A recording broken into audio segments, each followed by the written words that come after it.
Yo, yo, what's up with the Playboy? What's up with the Playboy? What's going on out there in the land of YouTube? What's going on, YouTubies? I'm YouTubing on YouTube today. How are things? Merry Christmas. I hope you guys had an absolutely wonderful Christmas. I hope it was fantastic for you. I'm going to take my glasses off so that I can not pay attention to the comments, but let me just say hello to everybody. Let me say hello to my friends, to the moderators, I have my friends are people online. There's so many people online that I'm really close with and that I really care about. So it's kind of strange. It's kind of strange. Cope Doggy's in the hizzy. I'm pretty sure Cope Dog. That is Cope. Good to see you, Copey. What's going on, my brother? I'm packed up on my way on another adventure. That's the thing. It's never boring. It's never a dull moment, is it? It's always a good time. Okay, let me set my cruise control here. There that is. Okay. There that is. So what's going on with you guys? How is everybody?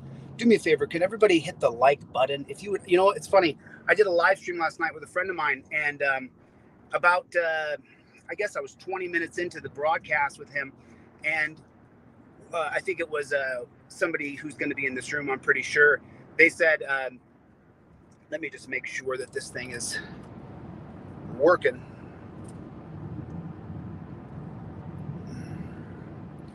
Your channel.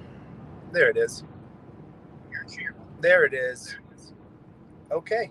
We are live and rolling. Cannot wait. So listen, tomorrow is going to be the day that I'm going to teach Don't Push the Button. I'm going to teach that tomorrow. I'm going to teach you. So just so you know, there's a site I'm creating that you can join, join me in intermittent fasting starting in January of 2023. Actually, I'm going to start tomorrow, the next day, but I'm going to teach it. So just so you know, there's only going to be one video on this channel that teaches you guys intermittent fasting. And I'm going to teach it to you from top to bottom, just like I'm doing on the website. But the only difference between what I'm going to teach on YouTube and what I'm going to teach on the website is that you can follow the journey on the website, and then you have other people who are fasting with you. My buddy has a website program where you guys, it creates a community. It's like a miniature social media platform, I guess you would say. And it makes it so that you guys can communicate with one another as you're going through this really kind of, let me turn off my Bluetooth. Oh, Lord.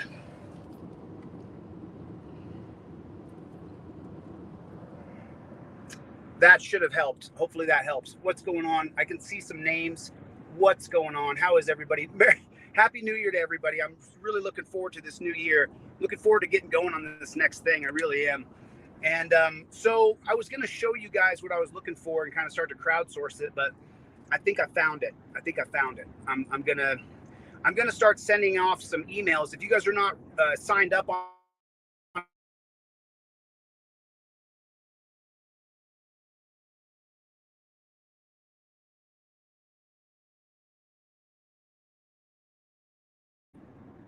I sent off probably 500 free ebooks, free posters, free digital trifolds that you can print out. I have my own printed out digital trifold right here.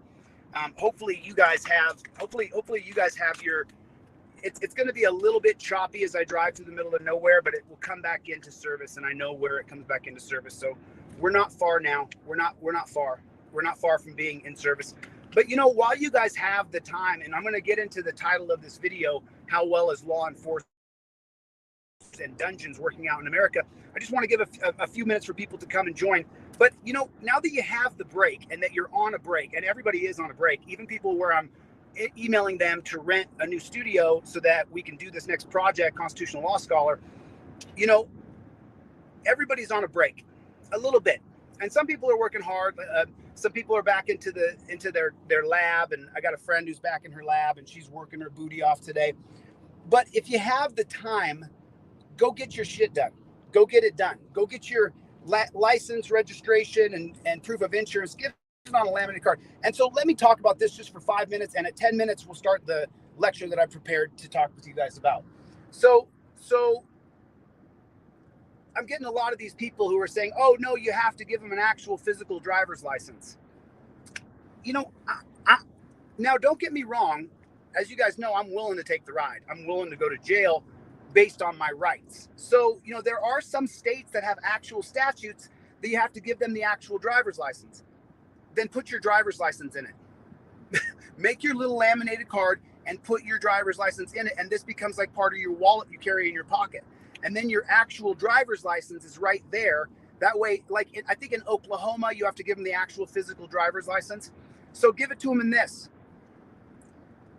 And then what he may try to do, or she may try to do, because they're filthy pigs, is they may try to cut your piece of plastic open to get your license out. And that's fine. Just make it so that it can be resealed really easily. But what you don't want to do, the whole point of this isn't to be defiant. It isn't to be a rebel. It isn't to challenge the authority. What it's to do is to make sure you're not disoriented and you don't have to look through your insurance and your registration on your phone. So you don't have to text your wife or your husband or your best friend or your lover and say, hey, where's that insurance card at? You already got it. It's already on a laminated card. You can't F this up. It's not possible. You can't do it because it's already put together for you. So just take the time and get your ish put together. Don't wait. Don't wait until you're pulled over and you are completely disoriented because there's a pig at your window and he's got a gun and he's demanding. You guys see how short they are? You guys saw it with my Tempe stop where the cop started being impatient with me. And I said to him, hey, I'm the citizen. You're doing your job. You pulled me over and bothered me. You can wait a second while I get my stuff together. It was in that moment right there where I was like, you know what? This doesn't work. It doesn't work. I've got to get my license. I got to get my registration. I got to find my proof of insurance. It doesn't work. And whether I like it or not, and whether you like it or not, when there's a couple pigs behind you and they're walking around your car, you're disoriented. And if you're not, hey man, balls of steel, brother. You got huevos, my friend. Gigantic huevos. For me personally, though, and you guys know I take on cops all the time, when I got a pig in my window and another pig at my other window, dude, I'm a little bit disheveled for a second. So while you guys have the time right now, if you want to put your actual driver's license in a plastic slip, then go ahead and do it. I'm not saying that you shouldn't. I'm saying that everything should be in one simple place because you don't even want to talk to this filthy pig. You want to take your ish and put it right outside the window and then pull your trifold out and say, I invoke my Fifth Amendment right. That's what you want to do. Don't do what I do what I say. Because I'm going to challenge these filthy pigs every time. Every single time. I'm going to challenge them. You know why? And people are like, Chille, you shouldn't call them filthy pigs. They're all different. And now let's start to get into it a little bit. Let's start to talk about it out loud. Let's start to get into the difficult conversation here. So here it is. Let me pull my map open here. I got a 7-hour drive, folks. I'll be driving for 7 hours. So I will run this live until we run out of juice. So that brings us to the question of the whole point of this lecture and what I worked on last night to talk with you guys about. I was looking at the prison chart last night on the free poster that I sent out. At least I would say, 500, maybe an exaggeration, 300. Who got a free poster? Who got a free ebook from me? And if you didn't, why didn't you? Why didn't you contact me over Christmas and say, Chille, I want a free ebook. I want a free digital trifold. I'm going to cut it off today. So you guys don't contact me today. You're going to have to spend the $5 for the trifold, or you're going to have to buy the poster. Which by the way, there's a person in here who every couple of weeks they buy 4 or 5 digital posters. So I'm just taking because this person does buy 4 posters from me every 2 weeks that they're all digital. So with that being said, am I going the right way?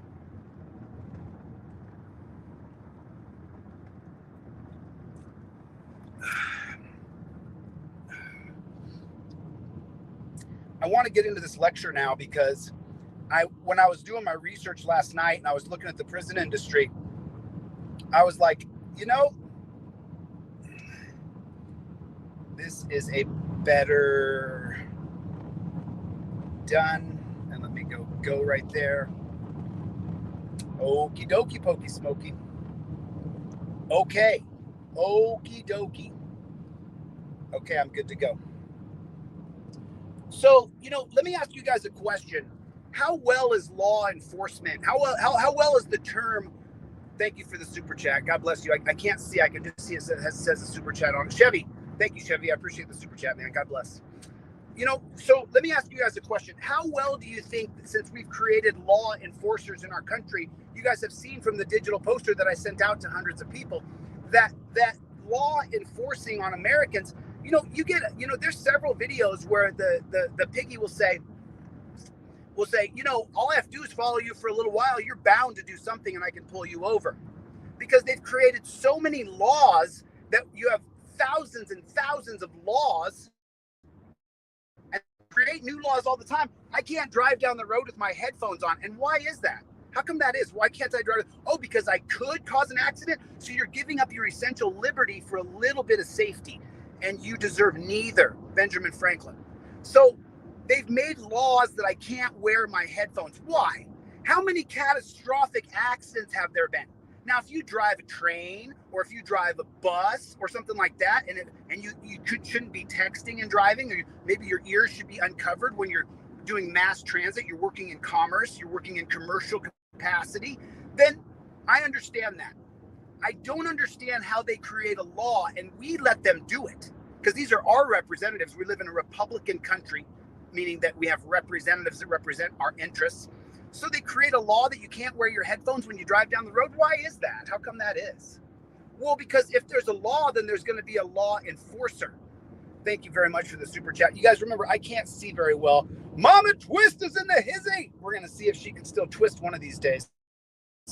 We're going to see. We're going to see if she can twist them up like she says she can twist them up. We'll talk about that.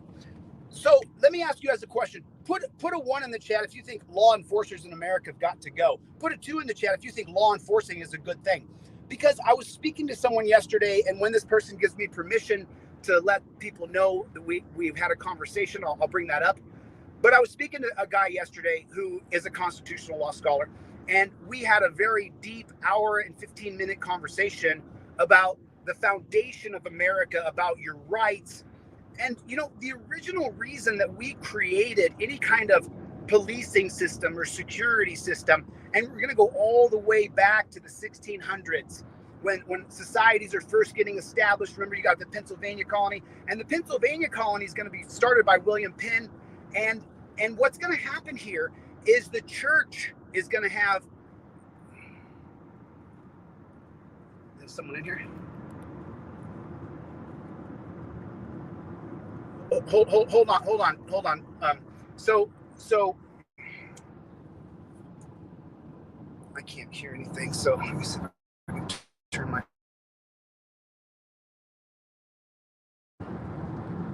Okay. So let me make sure we're on the right speed here. Speed limit is 55.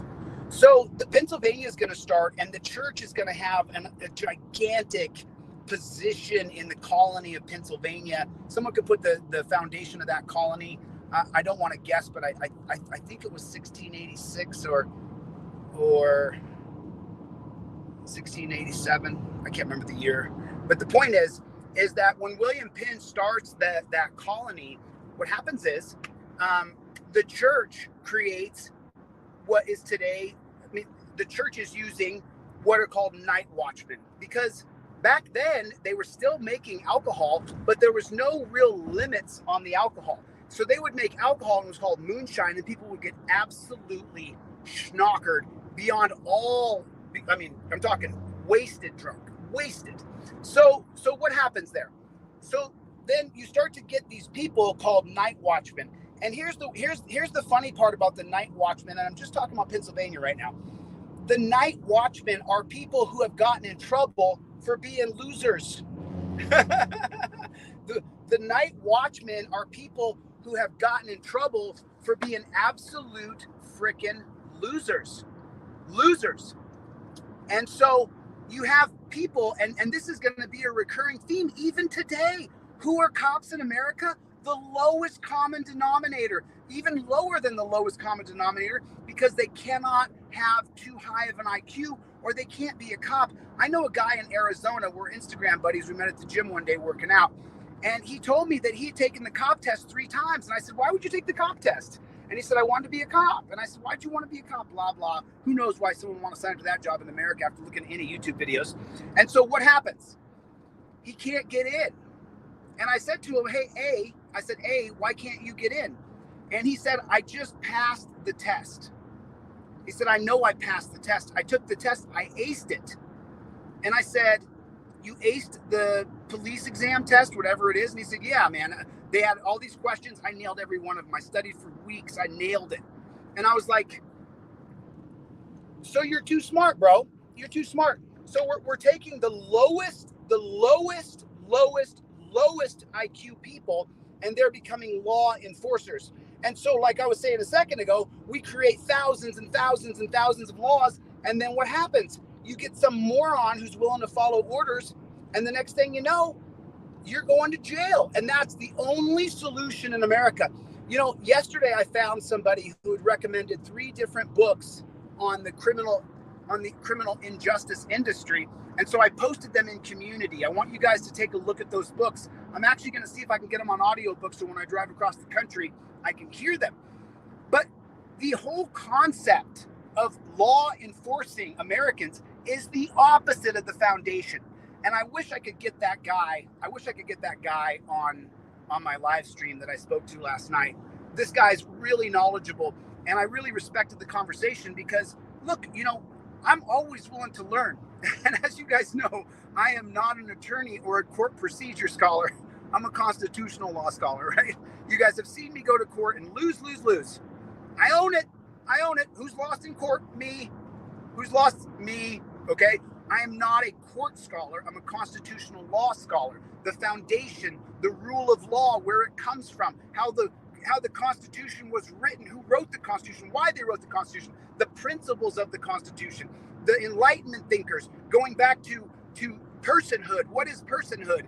I go all the way back in time because I want to have an understanding of what exactly has gone wrong in our country, and it is law enforcers. That is the problem in our country. Law enforcers, coupled with the war on drugs and any dope being able to walk up to you and say, I'm suspicious of you. And then you got to get on your knees. What are the first thing a cop will tell you, especially if you're black, or especially if you're poor and you look like you're a tough guy? Get on your knees.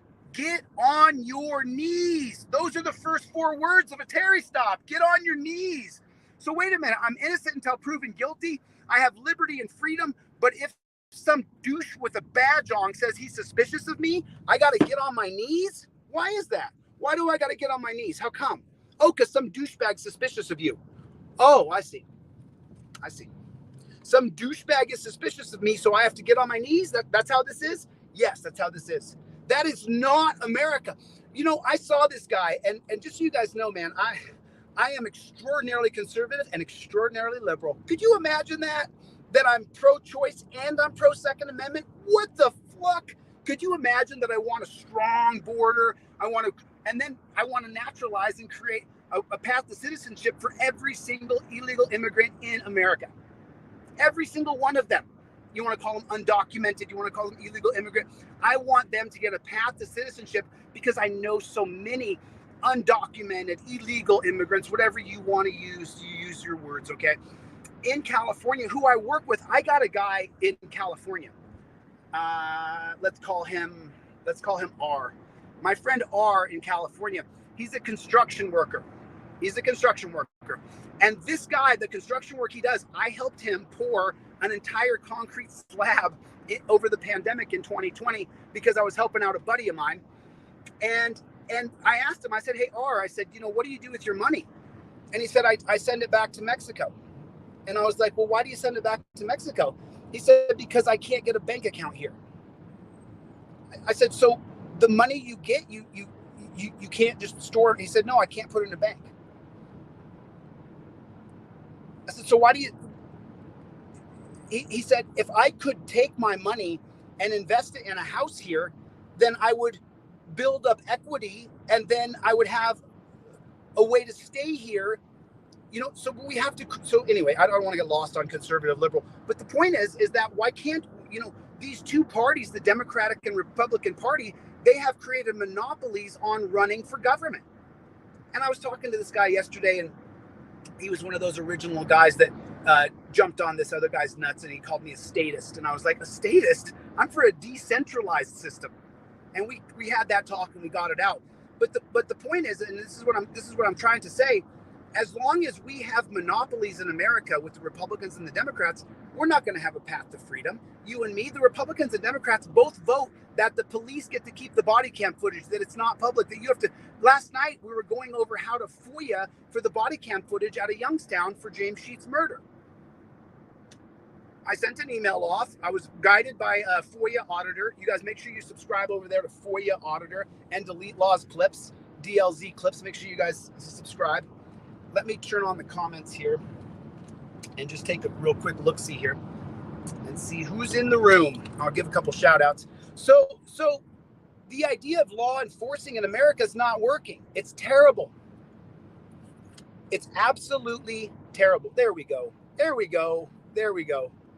There we go. Good to see everybody. Charles, how you doing, buddy? Yum, yum. Shock Professor. What's up, Shock? How you doing, brother? Oh, man, DLZ Clips is putting up little things up there. Thanks, DLZ. Appreciate that, man. Appreciate that. Make sure you guys get over to DLZ Clips and subscribe to his channel, and make sure you like all of his videos. Oh, there's a piggy. There's a little piggy on the side of the road, hiding for Christmas. Hiding.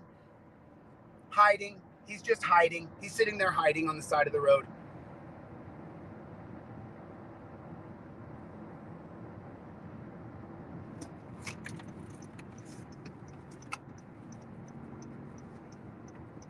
Sitting there hiding on the side of the road to give somebody a ticket for driving in the middle of nowhere. Sitting there hiding on the side of the road. If it doesn't make you mad, then you're not paying attention. There's no place to turn around. I mean, I'm literally out in the middle of frickin' nowhere. I'm in the middle of nowhere. I'm in the middle of nowhere, and you got pigs hiding on the side of the road to. He's not there for public safety. He's not there to help anybody. He's there to law enforce you and to fine you and to fee you and to give you a ticket. For what? For driving 5 or 10 miles over the speed limit? There's no place to turn around. It just incenses me, and it should incense you as well. It should make you mad, and you should do the exact same. You should be doing, there's no place to turn around. You should be doing the exact same thing I'm doing, where you approach these pigs who are hiding on the side of the road and you say, what are you doing? What are you doing? Why are you doing this? You're getting paid. I mean, I'm telling you. Charlie, I'm pissed off, buddy.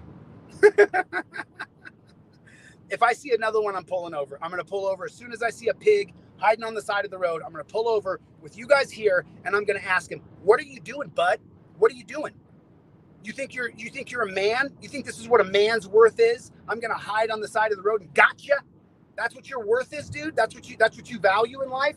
Being a gotcha guy? That's your whole mission in life, is to gotcha, to get you?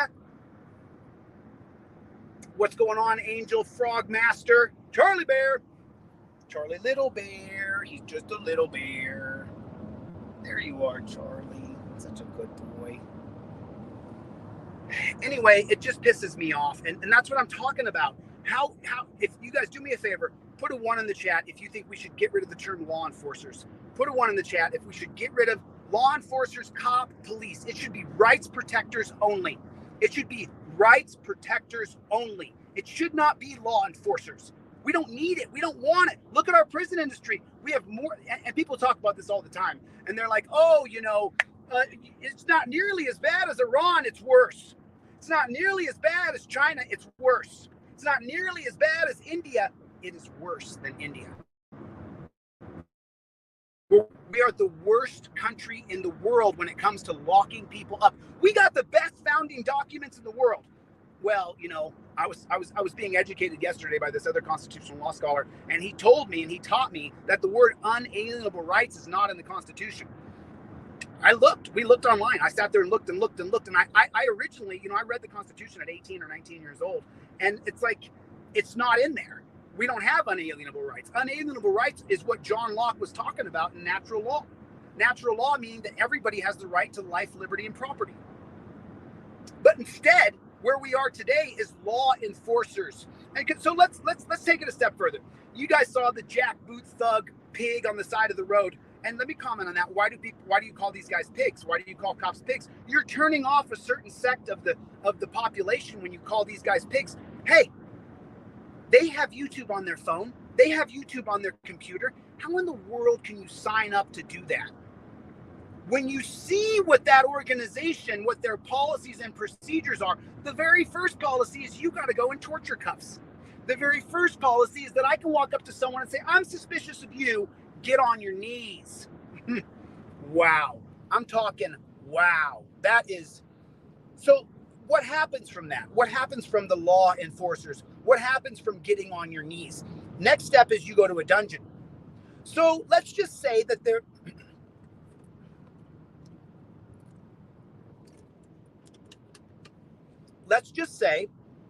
there are people who deserve to go to a dungeon. Let's just say it. Let's say that half of all people arrested, which it's not that high, even close, maybe 10% of people being arrested actually need to be physically restrained. Maybe 1 out of 10 at the most. I would say maybe 0.5 out of 10 people have to be physically restrained. Very few people actually have to be restrained with the way that we take complete dominion over another person's faculties, where they can't even roll their finger across the booking page because you have to have control of their digits. Like, it goes down to where the pigs have to have control of your digits. So the reason I call them pigs is because no good person would sign up to be a pig today. No good person would go, oh, you know what? I want to sign up to be a pig. Nobody would do that. Nobody would do that. It's just not true. It is just not true. If you're a good person, how in the world would you sign up to a Death Star? How? I'm a good person because I'm going to go and join Darth Vader. I'm a good person, but let me put these torture cuffs on you. Hey, they're not supposed to be comfortable. Let me put these torture cuffs on you for your safety and mine. And the bullshit I'm spewing is pure and absolute bullshit. It's bullshit. It's a lie. You're not putting torture cuffs on me for my safety. You're putting torture cuffs on me because you're scared. You're scared of me. When the truth is the camera is the game changer. Let me tell you guys something. You guys see how powerful I am with these pigs. You guys see I walk up to them and I dismantle them because I know my rights like the back of my hand. Before this camera phone existed, before this right here, and I could go live, I was arrested 20, 30 times. And people, assholes, will come in my chat and be like, oh, you shouldn't have broken the law. I didn't break the law. I was arrested because they could, and there was no proof that it was unjust, and then the charges would later be dropped. You guys can find my mugshot and my picture in 5 or 6 different states. Yet there's no charges. There's no sticking. There's no nothing.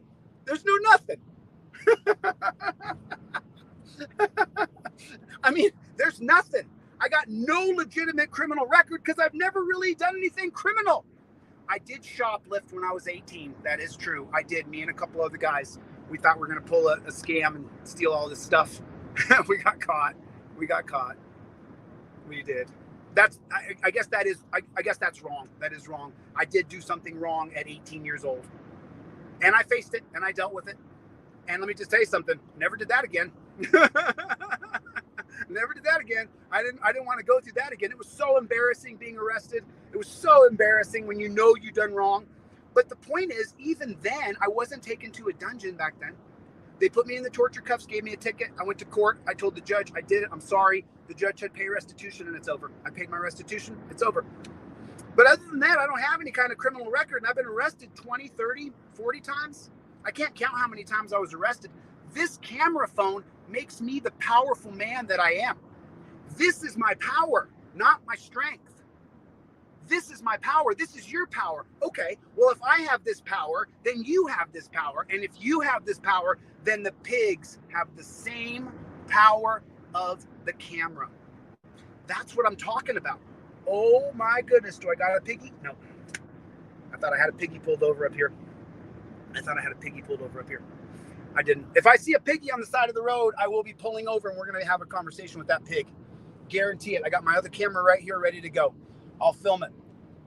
If I see a pig on the side of the road, guarantee you we will pull over and we will talk to that pig. Oh, look at this. I got my old Terry versus Ohio. Someone wanted one of these sweatshirts, and I only have one. I only have one. This is the only one I found. I don't know where these were. I put these in a box, and I don't know where they are. My buddy in Dallas has got a few, but I can't get a hold of him, so I don't know what happened. Fell off, I guess. But so if the pigs have the same power of the camera, if they have the same power of the camera that I have, which put a 1 in the chat. If the pigs have the same power of the camera that I do, put a 1 in the chat. If pigs have the same power using a camera that you and I do, put a 1 in the chat. If they do the pigs have the same amount of power using the camera? I think they do. I think pigs can use the camera. So, and what I mean by that, and I'll try to be a little more gentle. I think that rights protectors, because I don't want to use the term law enforcers anymore, even though they call themselves law enforcers. It just chaps me, man. It just chaps me. Nobody wants that. So that means that when the cops come up to you and you've done something wrong, like shoplifting at 18 years old, or you've done something where you and another person got in a fist fight, or you've done something where you did something that was actually created a victim, right? Because if you steal something or you punch another person, then you have created a victim. Okay. So, Anna, I'm just creepers, just a creepy person, just a creepy person, just creepy. You're just a creepy person. Just creepy. You're just a creep. But just so you guys know, I was talking to Delete Law's Clips. Make sure everybody goes over there and subscribes to Delete Law's Clips. Look, it's never going to stop. There's always going to be trolls and haters that come after me because they know that I'm a motherfucking game changer and I will change this game. But it won't be me. I'm going to show the people how to take their power, and it'll be the people that do it. That's what this next project's about. So I'm always going to have creepy people. I mean, just creepy people like that person. Just creepy. And what they want to do is they want to try to scare people around you. They want to try to, because you're not going to scare me off. I don't feel fear. So you're not going to scare me. Colin from Delete Laws, we put the on the over there on the shorts on DLZ Clips. We put the video I made 1 year ago. I made a video 1 year ago. So when I was getting, just so you guys know, when I was called a racist on TikTok, which I'm for reparations for black folks to the South. I'm for ending Terry versus Ohio because the number one population affected by it is young black men, which is why I went to TikTok first. But I was called a racist on TikTok because I became too powerful for those. And this is where you get those ridiculous liberals. And so because I was too powerful for them, they wanted to brand me a racist.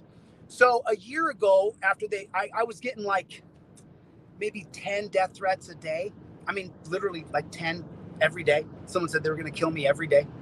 And so what I did was I made a video that showed the level of intensity of which I work out at. And so we put some clips together on DLZ Clips. And that video was from 1 year ago. Thanks for the super chat. I appreciate it. Thank you for the super chat. Oh, Chevy, you put songs on there.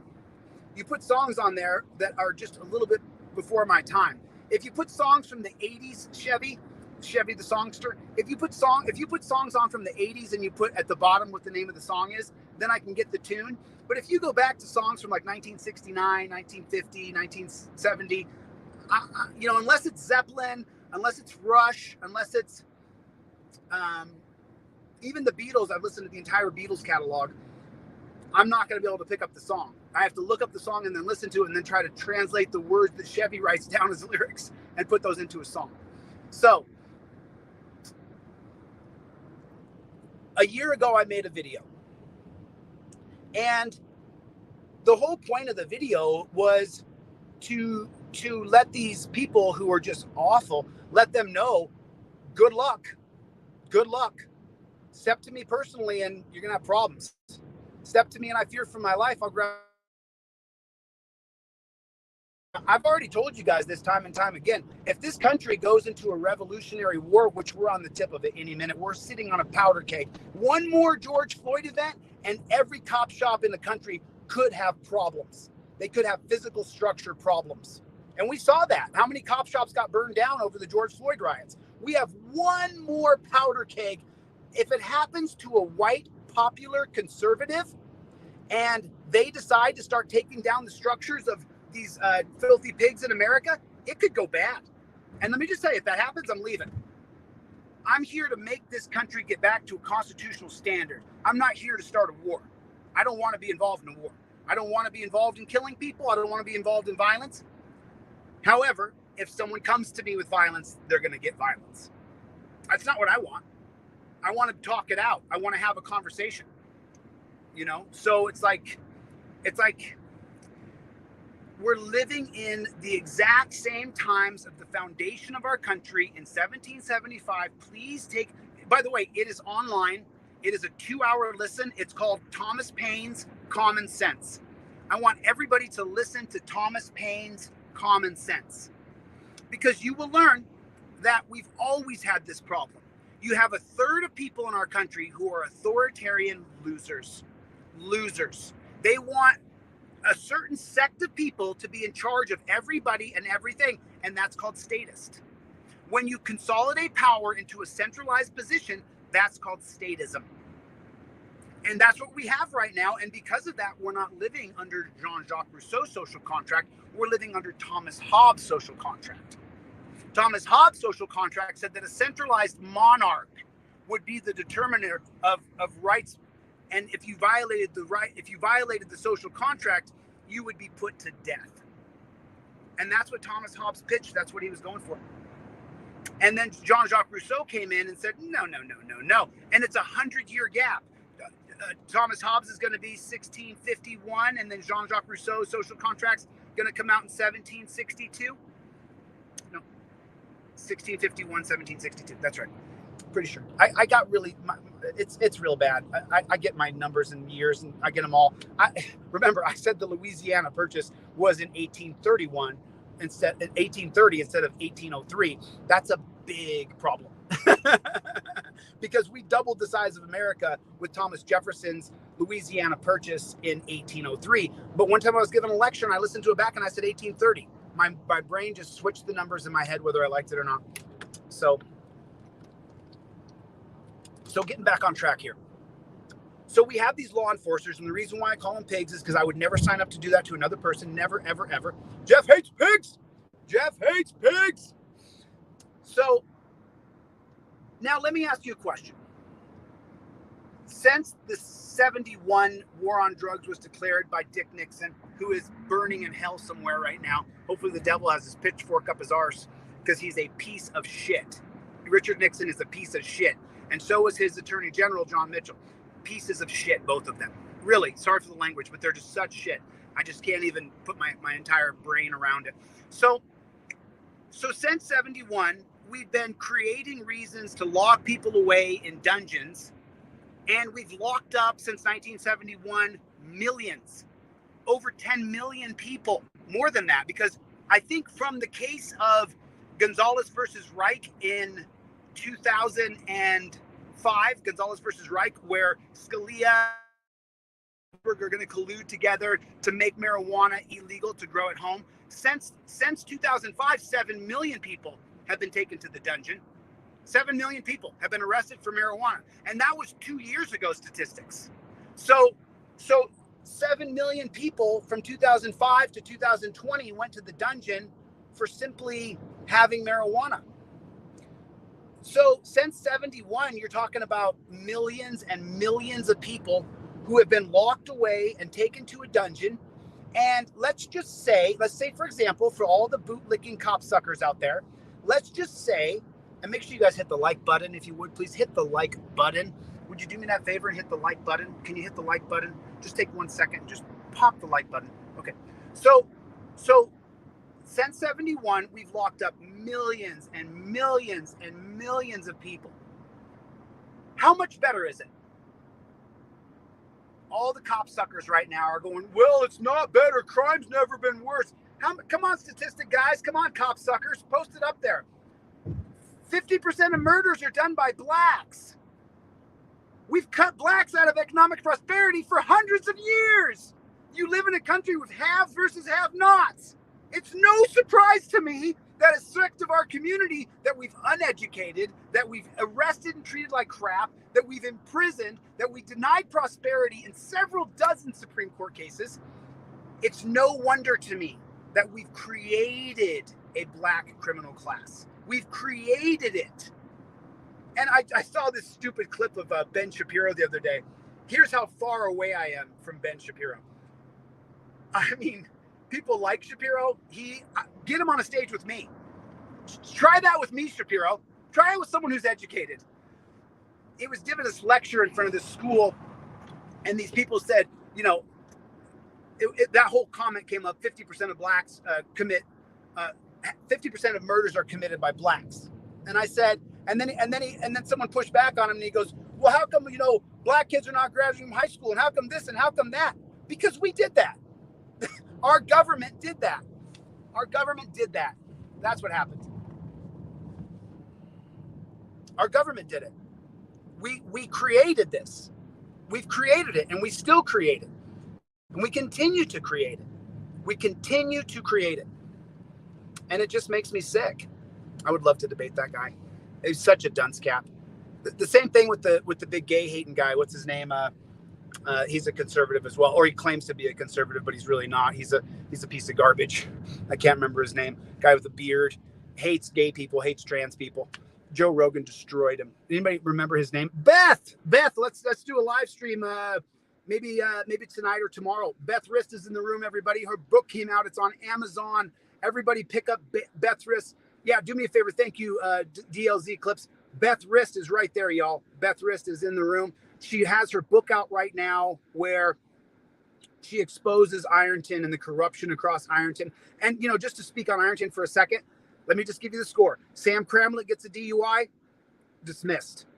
Brad Spoljarek gets caught with 28 grams of drugs, 20 grams of meth, 8 grams of fentanyl, dismissed. Chris Perry, council member in Ironton, gets caught committing fraud, dismissed. Ironton, Ohio is like this perfect window into how corrupt and disgusting the commissioners, the county commissioners are all involved in the rehabs. The judges are all involved in the rehabs. The prosecutors are all involved in the rehabs. Oh, shoot. Look at all these pigs. Look at all these pigs. There's so many pigs. There's so many pigs. There's so many pigs. Yeah, Spoljarek's charges, man. He's not facing the music. I mean, Beth, can you give me an update on Spoljarek, on Spooge, on Spoogie? And where is this amazing David Yost, BCI? So David Yost is the Attorney General of Ohio. What's BCI doing, Mr. Yost? I mean, I showed you the light. I showed you that it's so corrupt in Ironton. It's unbelievable, David Yost. I showed you in Youngstown and Struthers that they murdered James Sheets, David Yost. Where is this amazing FBI and BCI, Bureau of Criminal Investigations in Ohio? It's like the head of the DEA in Ohio. The guy, what's his name? Jack Ripper or whatever his name is.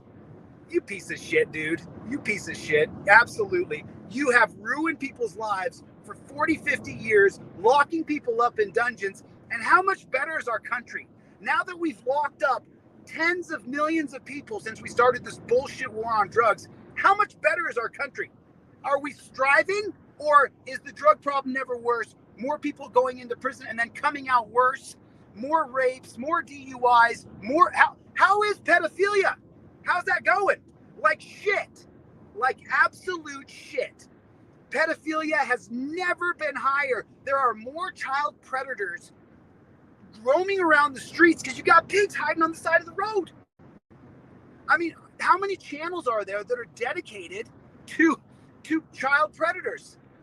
There's a few channels I subscribe to. I'm not going to mention them, but there's a few channels that I subscribe to. where all they do is chase down child predators. Why don't rights protectors do that? I don't want children getting molested. I don't want it. But we don't put any of our resources toward that. We put them hiding on the side of the road. Is the sound a little bad? Is the sound a little bad? Drugs won the war on drugs a long time ago. Cooper Media. He put drugs won the war on drugs a long time ago. That is really funny. It's true.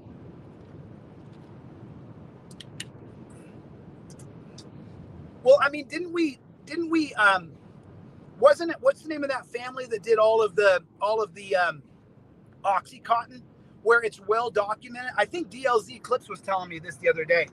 DLZ Clips was telling me that the family, was it DLZ Clips? I can't remember who it is. I talked to a lot of people, but I think it was DLZ Clips, was saying that the family that created Oxycontin, was it called the what was it, the Fleglers or the Sweglers or something like that?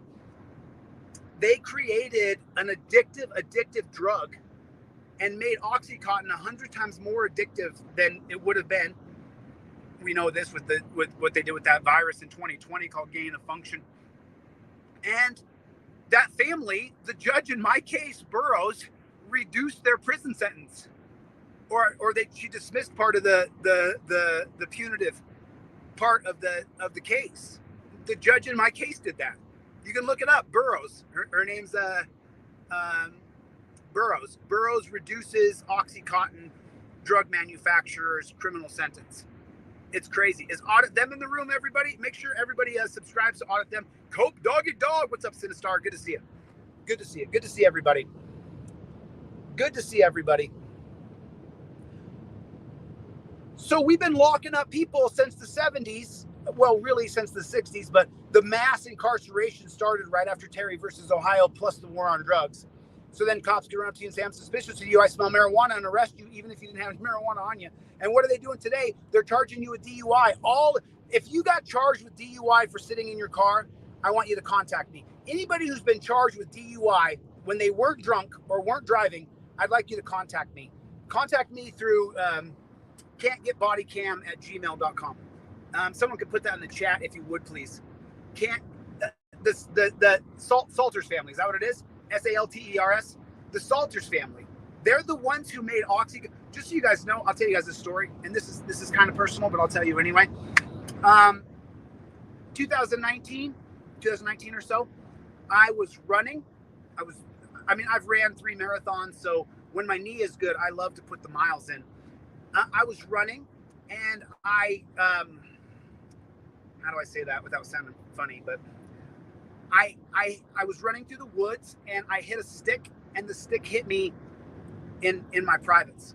And as soon as that stick hit me in my privates, it felt like it had tore my it felt like it had destroyed me. It felt like it had ruined my personal life for the rest of my life, is what it felt like. It hurt so bad that I went to the emergency room, because I thought actually that the stick that I had hit in the woods had burst one of my guys down there. That's what I thought.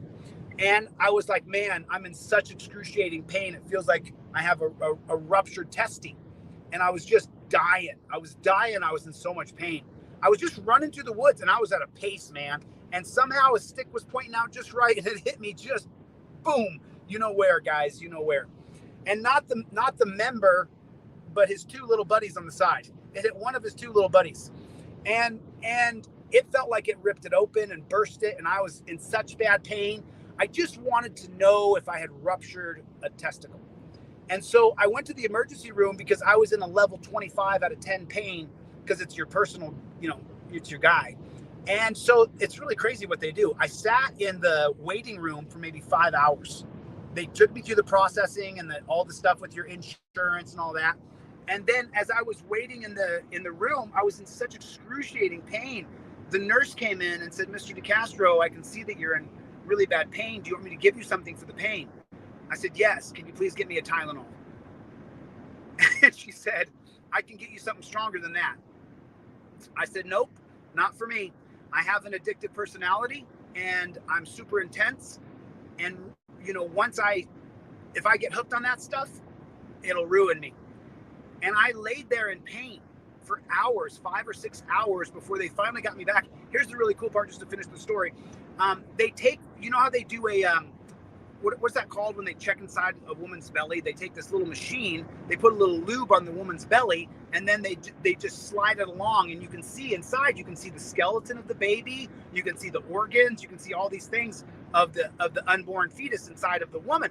So they took that same exact thing and they put the lube on, you know, and then they looked inside of it and they said, it is not ruptured. It is not ultrasound. That's right. They said it is not ruptured. It is not broken. They said it certainly irritated. You can see you have some swelling, but it's not broken. There's nothing in there that's busted. And so I was like, okay. And they said, well, we'll give you a prescription for some pain pills. I said, no, you won't. No, you won't. You will not. I said, she said, well, you know, it'd be nice to have them just in case. I said, no, it won't. Because what will happen is those will go in my medicine chest, and then someone will come over to my, and they'll look in my medicine chest and they'll see that I have oxycodone in there and they'll steal them. And then that will give someone else's addiction another chance to flourish. And so I don't want them. I don't want the prescription written, is what I told the nurse. And so I denied it because I don't want to be addicted. But the Salter family, they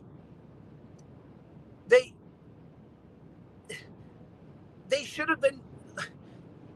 That's the drug pin. That's the kingpin. But because they're not selling their drugs on the street, they got a smack on the wrist. I think they got a little harsher than that. But people should have been punished properly. They really should have been punished properly. And the drug should be taken off the market altogether. We just don't need it. Unless you're a cancer patient and you're dying, or unless you're a terminally ill patient, you shouldn't be whacked out on pain pills. And we're manufacturing it. The government is giving these people a patent to manufacture it. That's what's happening. It's happening all over the country. Yo, Scrub, did I see you pop in here just now? Scrubzilla. Let me tell you something, guys. Scrubzilla is a good dude. I'm not going to tell you guys the road we've been down together, but Scrubzilla is a good dude. I'm talking, dude, I got the most respect for you. I hold you in the highest, man. I really do. I got a lot of respect for Scrubzilla. He is a good person. Scrubzilla is a good human being. It's incredible. It's absolutely incredible. Like I have met selfless people in my life. Very few as selfless and loving as Scrubzilla.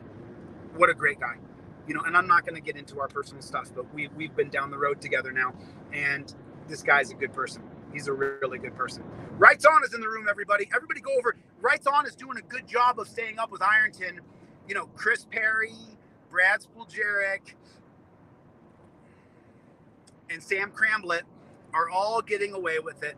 It's wide open. Judge Waldo is involved in all those.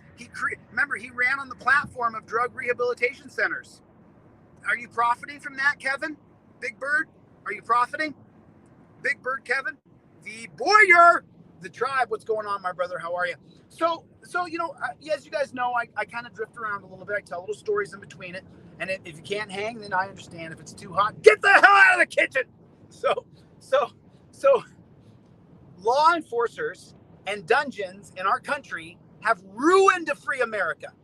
Terry versus Ohio, that makes it so any dork with a badge can walk up to you and say, I'm suspicious of you, has ruined freedom. Because that means if they have a right to detain you based on their suspicion, well, then they're suspicious all the time. If they have a right to kill you, if they're in fear for their life, Graham versus Connor, 1989, that's where that comes from. Did you guys know that?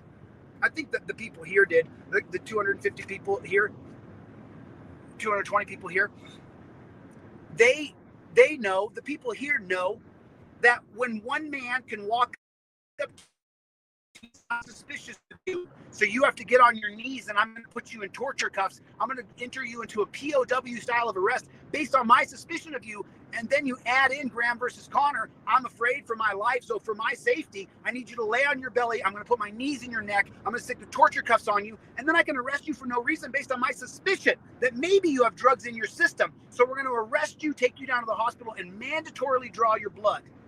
This is not America. This is Nazi. That is a Nazi proposition, a Nazi system. I'm going to pull you over, or I'm going to stop you on the road. I'm going to say that I'm suspicious of you. And now I'm going to torture you and treat dog shit that you're going to hate cops for the rest of your life. Why do you think I hate them? I guess hate's a strong word. You guys see that I'm kind to cops. But let me tell you something. What I did when I looked at the videos, when I had a week off and I was looking at the videos that I've made, what I realized is that these cops are nice to me on camera. Because after I made those videos, people contacted me. Because I put the up on the videos, and then people call me from Denver, people call me from Phoenix, people call me from Los Angeles, people call me from Youngstown and from Ironton, and they say, hey, I saw you interview that cop and you guys had a nice interview. Let me tell you something. That guy held down my cousin, stuck his knee in his chest, and everybody was screaming, he just had a heart attack, and he kept his knee in his chest. That's one of the stories I got back from one of these nice guy cops that I interviewed.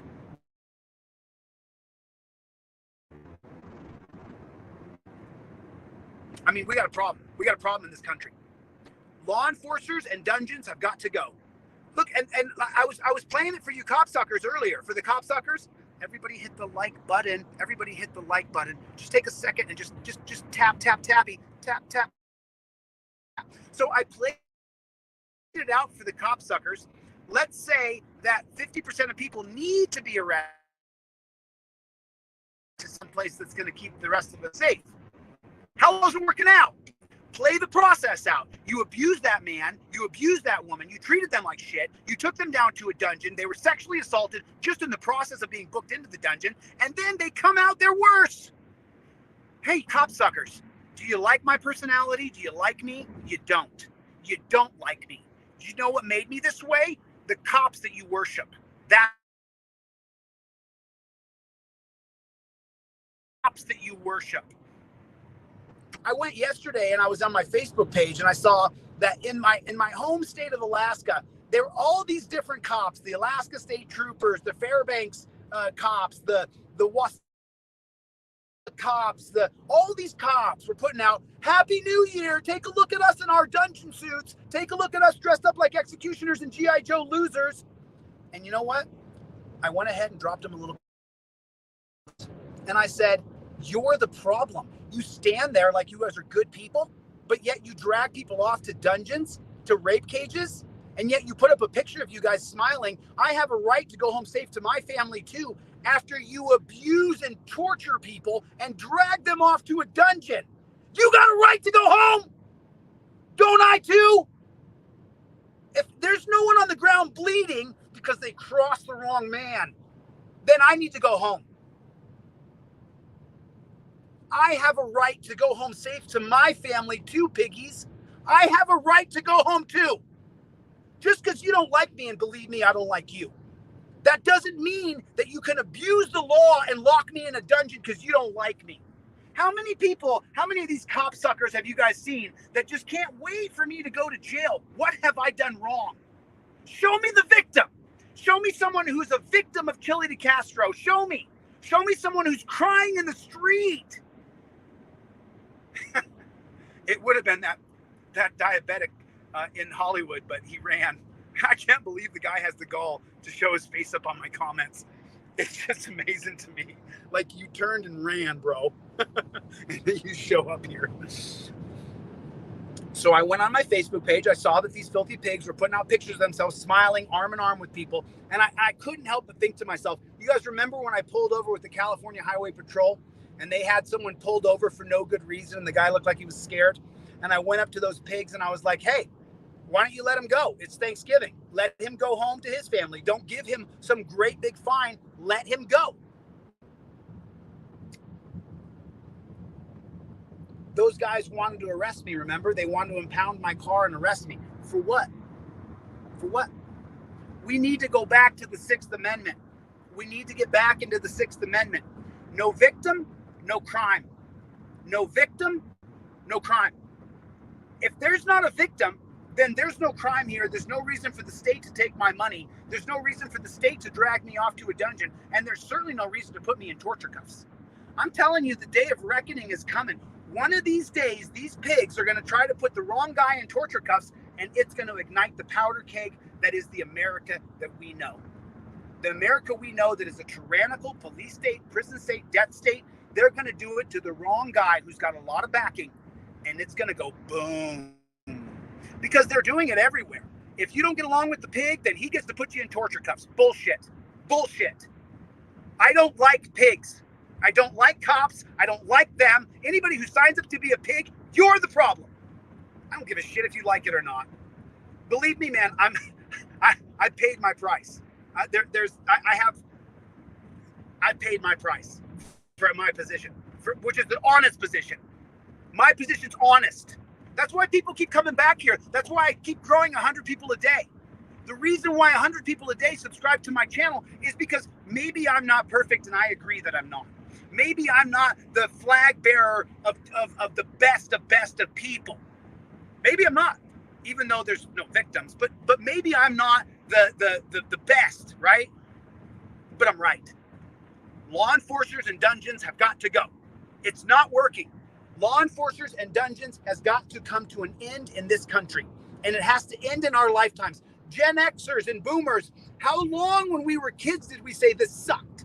How many Gen Xers and boomers are in the room? Put a 1 in the chat if you're a Gen X or you're a boomer. So Gen X is going to be about 43, 44, I think, years old. Put a 1 in the chat if you were born before 1969. Or, I'm sorry, between 74, when did boomer end? 1980. So if you were born before 1980, put a 1 in the chat. If you were born before 1980, that's going to be boomers and Gen Xers. The next one's going to be millennials. So if you were born before 1980, put a 1 in the chat. How many years did we say when these cops were persecuting and prosecuting us? I got a buddy in LA. He's not a great big cop sucker, but he does support, I mean, a very good friend of mine. He was raised in Jersey. And he said one day when the kids were playing around, they were throwing rocks or eggs, or I don't know what they were doing. Just kids screwing around. He said the cops stopped them, and the cops just beat the shit out of them. Just beat them up. Just physically beat them up in the 80s. Physically kicked their ass. And I said to my buddy Jay, I was like, but yet today you support, and he's like, I don't know, man. And he's kind of going back and forth on this. How many of us Gen Xers and boomers were sick and tired of this shit when we were kids? How many of us were tired of it when we were children? When we were young, we said, man, this war on drugs is bullshit. It's got to go. How many of us said, man, these cops shouldn't be able to treat us this way. This has got to go. But yet here we are allowing it. And really, Gen X and Boomer, we are now the power in this country. We are the power. Millennials don't know what it was like to play in trees. Very few millennials were kicked out of the house by their parents and said, go outside and play in the woods. Very few millennials and zennials got in dirt clod fights like we did. Very few of them rode bikes through the woods. Very few. They were raised on iPads.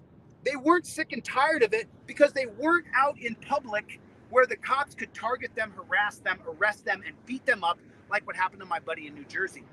We are the power now. I was talking to a supporter, one of my supporters here. We'll call this person S. We'll call this person S. And I was talking to S, and she said to me, Chille, you have got to organize. You got to get people going to city council meetings, and you got to get the video of that. So I haven't seen any videos from any city council meetings. I haven't been to any either, but I've been trying to get this next studio put together. I will look at my next location where I'm going now and see if I can find a city council meeting I can go to. It doesn't matter if I live there or not. It doesn't matter if I live there or not. So it's time that we take our power back, Gen X and Boomer. It's time that we take our power back. It really is. We've lost ourselves in this country. We are so complacent watching someone get arrested. Why? Why? I'm tired of not resisting unlawful arrests. I was unlawfully arrested 25, 35 times, at least. Remember, when I was 23 years old, I was arrested for jet skiing after dark. Do you understand that? Arrested and taken to jail for riding a jet ski on water after 6 p.m. in Dallas, Texas, at Lake Louisville on Sneaky Pete's. Listen, you can find my mugshot in the state of Texas. I posted it. I'm smiling in my picture because I was arrested for jet skiing. They arrested me for jet skiing. I was sick of it when I was 23. Now I'm double that. And it's still going on. You're still being arrested for victimless crimes. We're still being targeted. It's still happening constantly, everywhere you look. It doesn't matter where you look. People are being arrested for no good reason. The government is a hammer, you're the nail. The way you go is into jail.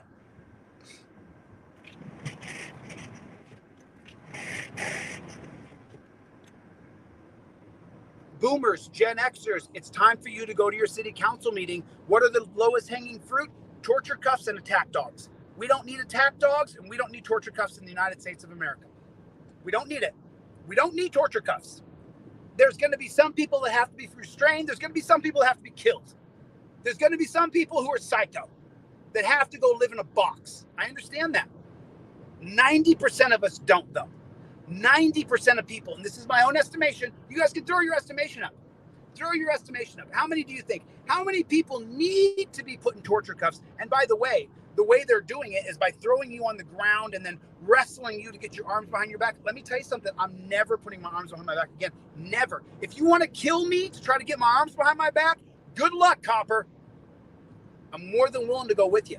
More than willing. If I have to go because I ran into a car and I drove away and I didn't know I hit a car or just, I don't understand why you have to be taken away. Considering that you have a license and you have an address and there's a digital era now, you can't even get a ticket in Maine if I live in California and not pay your ticket in Maine, because if I don't, then they'll suspend my insurance and my driving license, which again is another scam. The driver's license is a scam. It's a pyramid scheme to make sure that the government can continue to rape you for your money. And then you can't keep up. Once you get that license stripped away from you, then you can't drive to work, but then you drive to work anyway, you get arrested again, they impound your car again. What have you done wrong? Who's the victim? Nobody. You're the victim. We got to get there, man. We got to get there together. And this year is organizational year. Like, I'm heading over right now, and what I'm going to do is I'm going to set up my audio. I've got some badass audio now. I'm going to set that up so you guys won't have to hear an echo or anything like that. And I'm going to set up the studio to teach you guys constitutional law scholar where your rights actually come from. And listen, there's you know, how do you say that? I have a lot of information to share about being a constitutional law scholar, and I know a lot of other people do too. So I'm always willing to learn from others, and I'm always willing to expand my perspective and my point of view. But the knowledge that I have alone, when I don't bring in guests, which I'm going to be bringing in a lot of guests when I do these lectures, the knowledge I have alone is enough for you guys to learn where your rights come from, how you have rights, the reason why you got rights, the reason why the Constitution was created, the reason why the Bill of Rights was put in 1793 and why it was ratified, and what went wrong since then, and show you the specific Supreme Court cases that strip away your First Amendment, strip away your Second Amendment, strip away your Fourth Amendment,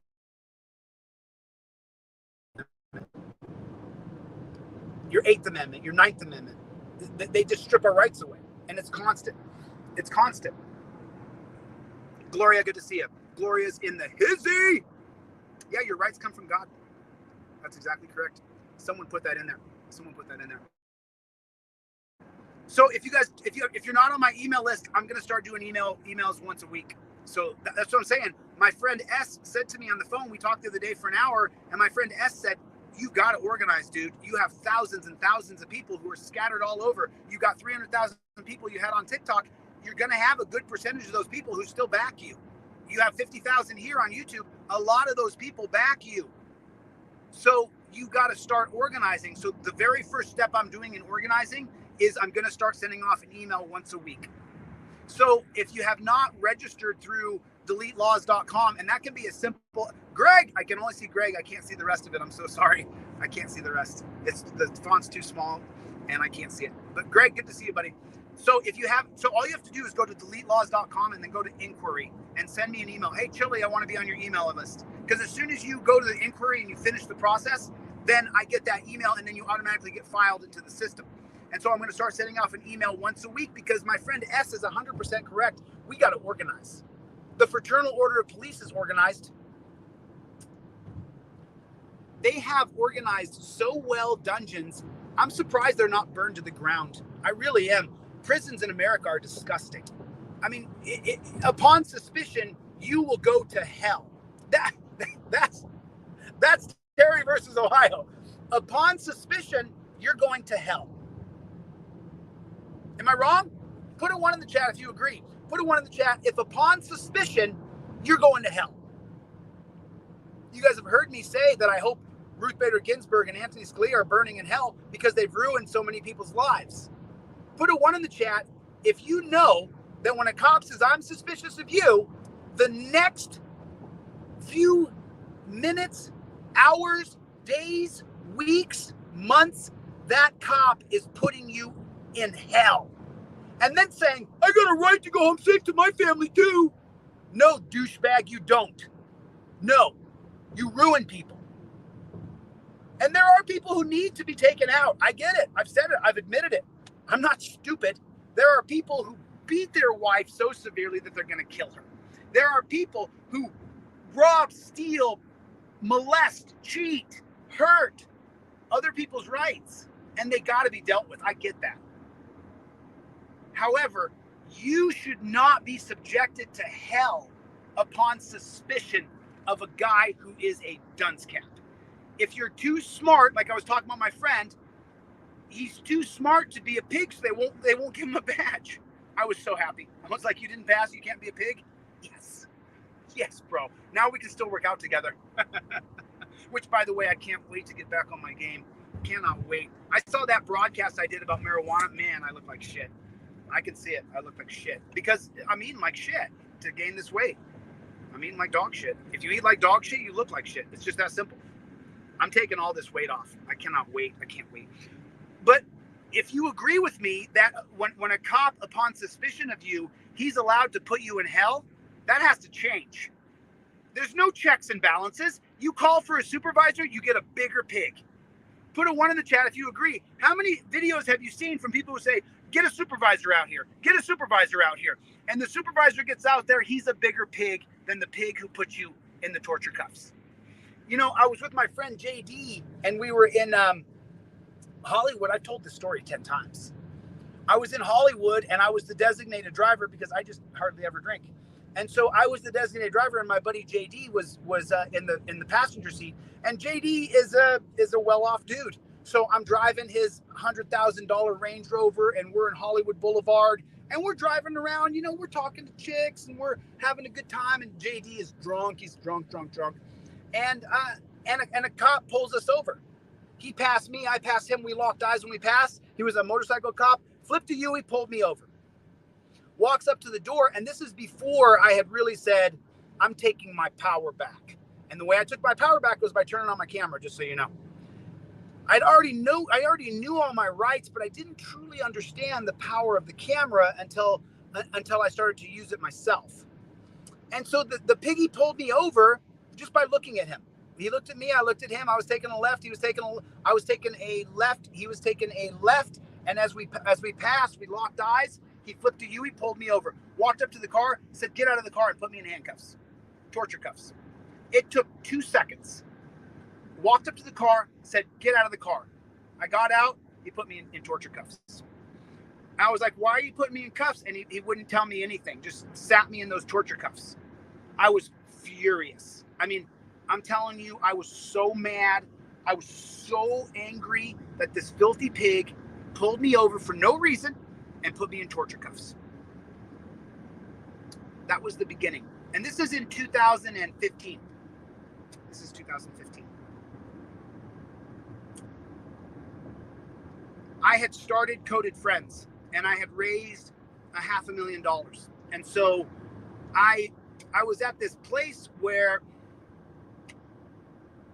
I couldn't really, I was like a lot of you folks who send me $5 on Cash App and say, Chille, I love you and I support you. I can't do what you do because I have these other things going on, but don't stop. I get 10 emails a day. And since I said it publicly, and I'll say it again, Right's on, good to see you. Anybody who sends me an email, thank you. And make sure you guys register for the website so you get the weekly email updates, because we've got to create a real team. So I was like you guys, though, who can't really take on the police state because I had $500,000 of investors' money. I couldn't just go, okay, I'm going to go get arrested right now. And then no one's going to be at the office on Monday, and no one's going to run the coders, and no one's going to run the advertising and the promotions, marketing. No one's going to run the PR. No one's going to be there to run things because I'm going to go to jail because I'm going to stand up for my rights to the point where I'm willing to take the ride. So I was kind of where you guys are, where I couldn't do what I'm doing now because I had fiscal responsibilities. Fiduciary responsibilities is what it's called. I had a fiduciary responsibility to not go to jail.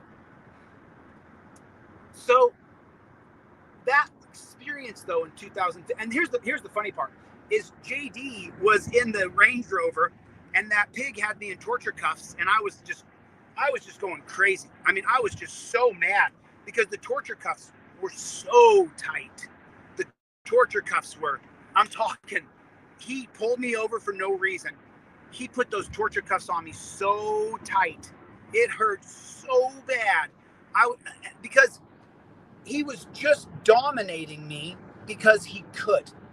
Because there was no camera on him. And this is 2015. I already knew all the constitutional stuff then. But I didn't understand that my constitutional knowledge plus the camera equals power. I didn't understand that. I do now. This pig put me in torture cuffs for an hour on the side of the road, and just stalled and just sat there and stalled. And when I said, let me get a supervisor, he said, no problem, hold on. Let me call for a supervisor. And then he called for a supervisor, and I said, take me out of these cuffs. I'm no danger to you. I'm no danger to society. And he said, you called for a supervisor. Supervisor's on the way. It took 30 minutes for the supervisor to get there. And when the supervisor got there, I said, okay, there's 6 of you pigs standing around. Take me out of the torture cuffs. And they wouldn't. Just like they did to the guy in Denver. The guy in Denver that I went to go help out. And then they put him in torture cuffs. And then there's 50 cops in the room, and they won't take him out of the torture cuffs. So then when we called for a supervisor and the supervisor showed up, it was just a bigger pig. And he said to me, he was being so condescending and such a prick to me when I was in those torture cuffs. I was so mad. I was so livid, pissed, like just so furious. I remember, so JD, I don't want to say his name. So JD, he was in the Range Rover out the passenger window, and he's screaming, hey, pigs, let him out of those cuffs. Hey, you filthy pigs, let him out of the... No, he's a bit of a copsucker. I don't think he was saying pigs. That's what I would have been saying. But he was saying something. He was trying to razz the cops to get them to take me out of the torture cuffs. It didn't work. The supervisor came, like we all say, give me a supervisor, give me a supervisor. A bigger pig showed up. That bigger pig didn't take me out of the torture cuffs, sat there and ridiculed me and tried to explain to me how this other pig had every right to put me in torture cuffs. And that was the conversation, that the pig had the right to put me in torture cuffs. It's got to stop. It has to stop. This isn't going to work.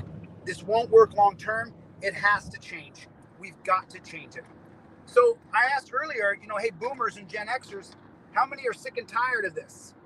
How many of you boomers and Gen Xers are sick and tired of a police state, prison state, death state? How many of you? How many of you are sick of it? How many of you are sick of it? Put a 1. Let me know. How many people are sick of it? How many people are tired, sick and tired of a police state, prison state, death state? How many people have been subjected to the torture cuffs? How many people have been arrested for no good reason? Put a 1 in the chat. I just can't understand it. But yet we continue to allow it. We continue to see people on the side of the road in torture cuffs and be like, oh, we just drive right by. I don't just drive right by. Nope. Because I know that my presence is going to have a difference in the outcome of that scenario. I know that my presence there in a lot of those situations, the guy's going to get off with a warning. They're going to let the guy go early because they're like cockroaches. They don't like to be on camera. I know that if I pull over and stop, that filthy pig is going to realize someone's watching me. Press with Rancor. What's going on, Press with Rancor? How you doing, brother? Good to see you. Good to see you. Jeff hates pigs. Press on. Gary, how you doing? Gary Bryant's in the room, everybody. Good to see you, Gary. Sin Star, it's nice to see you. I can only read a little bit of comments because I can't look. So this has been going on for so long, and it's about time we change it. So if you have not registered at deletelaws.com, all it takes is you sending me an inquiry. Hey, Chille, I heard you were giving away a free digital trifold or a free ebook or whatever you want, and I'll send it to you. I sent off hundreds this past week. I mean, I'm talking hundreds. I sat around with family, and everybody was opening presents and having a good time, and I was on my computer just sending off free ebooks, free digital trifolds. I was just sending it off so people would have, if you haven't memorized those 12 cases, and I'm going to alter that. I told you guys this, the trifold's going to be slightly changed. I'm going to add a few different things, and I'm going to change a couple things. When I made that, just so you guys know, when I made the trifold, I sat down with a couple legal scholars, and we were talking and batting around the ideas of what cases we put on the trifold. And, I was so overwhelmed at that time with how many people were contacting me. And that's the other thing. So many people contact me and ask me to help them. If I don't get back to you, it's not that I don't want to. It's that I can't. I'm so overwhelmed. Someone contacted me over on Christmas and said, I see you don't want to help me. And I said, or I'm having Christmas with my family and I haven't had a chance to call you, but I will call you. And for that person, I'm going to give you a call when we get off this live. But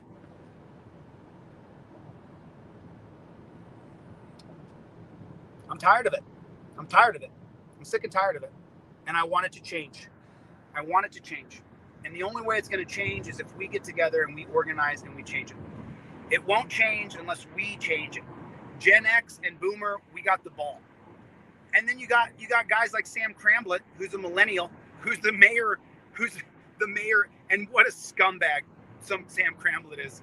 I mean, Sam Cramblett, full-on alcoholic, maybe even a drug addict. We know that. Sam Cramblett, dude, we know you're an alcoholic, bro. And I'm not making fun of you for being an alcoholic. I'm just saying, you're the guy in leadership, and you have the biggest problems of everybody. Sam Cramblett's a big party guy. All of his friends are party friends. He's a big party boy. I mean, and if you look at this guy, he's a gigantic dude who's just addicted to alcohol. I mean, Sam, you spend most of your time at the bar, bro. You're not helping people. You're not running anything. I mean, if Sam Cramblett was any kind of good dude, he would end the stealing of cars in Ironton, Ohio. They're stealing people's cars in Ironton constantly. It's never stopped. It's still going on. They just raised the fee for impounding when I was there last April or May. Oh, did I, Gloria? Yeah. Oh, so I was talking about that. Yeah. If you guys have a misprint on your trifold, let me know, and we'll work it out. We will work that out. There was some misprints. It was really frustrating because I was so overwhelmed at that time. I relied on other people, and I made an error. Can you believe that? I'm not perfect. Wow. So this conversation that I'm having with you guys about law enforcers and dungeons in our country. Maybe people made mistakes. Maybe people along the route said, we should do it like this, and maybe they were wrong. Maybe the idea that we create checkpoints and we create a way to punish you intensely for even sitting in your car. How many people think it's wrong that you get a DUI for sitting in your car if you're drunk? How many people think it's wrong? Put a 1 in the chat. If you think it's wrong that you get a DUI for sitting in your car drunk, put a 1 in the chat. Does that mean if I smoke a bowl of marijuana and then I get into my car and I'm sitting in the driver's seat listening to music because I turn on my radio that I can get a DUI? Yes, that's what that means. And it's happening all over the country. It's Anthony Nardini in Tempe currently is being sued by a woman who he gave a DUI to who was not drunk. And she's suing him. It's in federal court. She's suing him because he arrested her when she wasn't drunk at all, hadn't drank anything at all. It's happening constantly, and it has to stop. Exactly correct, the fallen. That's right. And the federal government, it's just too big. We've given the federal government too big. And this is where I align with my conservative friends. We want a smaller government. We don't want all this overreach. I want to abolish the IRS, and I want to abolish the FBI, and I want to abolish the DEA, and I want to abolish the ATF. Alcohol, tobacco, and firearms, just a waste. Just a waste. A total waste. If you work for the alcohol, tobacco, and firearms, take a look at yourself, bro. Take a look at who you are as a person. Just take a look at you. I'm just saying. Take a look at you, dude. That's what you do for a living? What do? I make sure people are stripped of their constitutional rights, and I arrest people really because I'm a tyrant. I mean, the DEA, how much good has the DEA done? I mean, how come the Salter family is not under the DEA? I mean, we just have these garbage organizations. We've created these absolute trash organizations. The FBI is trash. The ATF is trash. The IRS is trash. Like, they're all trash. They're just trashy organizations. Just dog shit. They really, really are. And they've got to come to an end. And we have to end them in our lifetimes. How many platforms are we streaming on right now, DLZ? Are we streaming on more than one platform? How many platforms are we streaming on? Are we streaming on Twitter? Are we streaming on DLZ Clips? Are we streaming on... DLZ Clips, your channel, and Twitter. Yeah, what's up, Playboy? That's DLZ Clips, everybody. Make sure that you guys subscribe and like. Listen, I need some people to go over there besides Gloria and KT and Coke Dog. I need some people to go over to Delete Laws Clips and subscribe to this man's channel. This guy is working his booty off. Go and subscribe to DLZ's channel and drop some comments to counteract those disgusting trolls. DLZ has more trolls on his channel than good people. It's just incredible to me. I understand you only have limited time. I get it. It only takes a second to subscribe. It only takes a second to say, hey, good job, DLZ Clips. Good job. It only takes 2 seconds. And it counterbalances the trolls who are leaving hundreds of negative comments on DLZ's page. I find it disgusting. You know, and then FOIA Auditor, FOIA Auditor, FOIA Auditor on YouTube, he's literally teaching us how to file Freedom of Information Act, which I filed one last night to try to get that. I want to get the text messages from Tommy shithead Shinneman murderers. I'm trying to get his text messages. I have a picture of the timestamp of when the text messages were sent at 5:37 p.m. that I included in the FOIA request last night. I'm going to learn how to FOIA as well as FOIA Auditor. I'm going to learn how to FOIA better. And I'm just going to start FOIAing everything. You have a right to it. You have a right to that information. Tommy murderer Shinneman, he was texting the other cops coordinating the murder. Where's this amazing David Yost, Attorney General of Ohio? Who is this garbage group you have called BCI? The people here, the internet sleuths, the people on YouTube, we all saw the gun get planted. We all saw it. KNRW Radio and I, you know, we've gone back and forth on this, but what we agree on is that the gun was planted. He thinks the gun was planted when they put the shield up and the cop bent over into the car. Or he thinks when the cop bent over into the car that the gun was planted then. I think that the gun was planted with the shield and he put his hand around it and threw it in and said, guns in the floorboard. That's what I think. I've never seen anybody's hand. I've never seen that.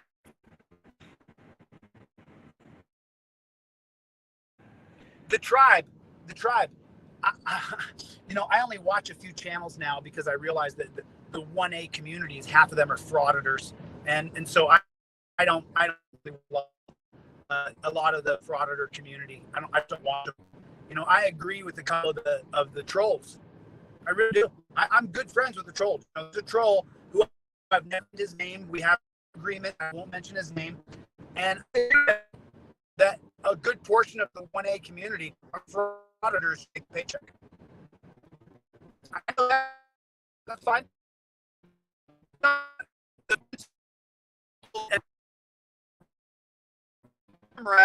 To flex your rights is about freedom. People say, oh, free speech, free speech. But then you don't even know the difference between slander and free speech. You don't even understand. I did see yesterday Brian from High Impact Flicks. He's now using the term RAPS for the First Amendment. RAPPS, religion, assembly, petition, press, speech. RAPPS. Those are your first big 5 liberties of your First Amendment. You can remember it easiest by using the word RAPS. RAPPS. religion, assembly, petition, press, speech. So we got to get there, though, where the people who are really, really serious, if you're really serious, then you need to go to your city council meeting and talk about torture, cuffs, and attack dogs. You need to go to your city council meeting and talk about pigs hiding on the side of the road just to ticket you to raise money for that county or for that district or borough. You got to start opening your mouth. You got to start saying and doing things that you don't want to do. Oh, shoot. I don't know if I can add them from here. Hey, DLZ Clips, can you re-add audit them as a mod? I don't know if you can do that or not, DLZ Clips. You might be able to. But he lost his wrench. I don't know how, but... So law enforcers and prisons have got to go. The idea that you could be taken away to a jail for no good reason has got to go. Unless there's a victim of crime, you should not be arrested. Nobody should be arrested without a legitimate victim sitting there saying, this person victimized me. Which is why I have such a problem with these copsuckers. Where's my victim? Where's the victim of Chille? Where is it? Where's the person crying in the streets? Where are they? Can't find them, can you? He should go to jail. For what? Because I hate pigs? Because I don't like pigs? Because I don't like this system? I should go to jail for what? Show me the victim of my crime. I don't respect your dad. I don't respect your son because they're a pig. I should go to jail for that? And you call me an authoritarian. Look, if we could have it the way it should be, right? And listen, you guys might not agree with me, and I'm sure some of you won't. The way it should be is there should be real world consequences for your tyrannical actions. There should be real world consequences when a man talks enough shit about another man. When he sees that man in real life, he should have to be dealt with. But because we've created this pussified society, everybody's a keyboard warrior. They're super tough right here. But a bit of violence is a good thing. I don't feel like a little bit of violence by the state is a good thing. Do you understand the difference? I was in lots of fights in high school, lots of fights in junior high school, lots of fights all the way up till I was 25 years old.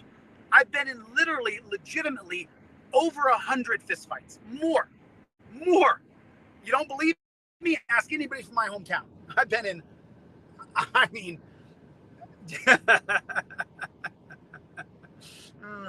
been in a lot of fistfights. And let me tell you something. At the end of every fist fight I've ever had,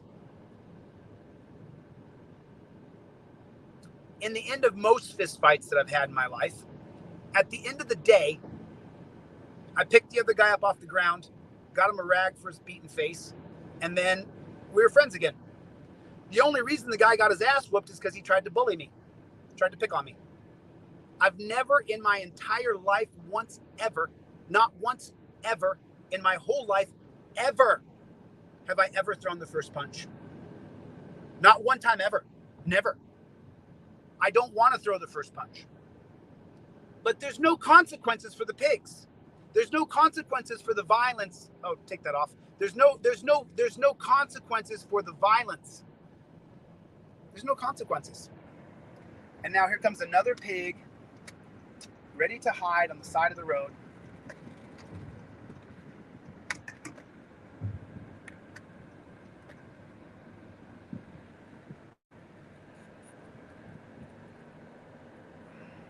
There's a semi behind me or I would have pulled over.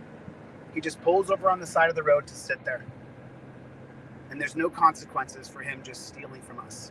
There's no consequences. He just gets to sit there on the side of the road and steal from us. He's going to ruin someone's New Year's. Oof. My disdain. I'm rightfully indignant, and I have every reason to be. Every reason to be. You guys remember, I've been a victim of this. I've been arrested dozens and dozens of times before this camera phone existed.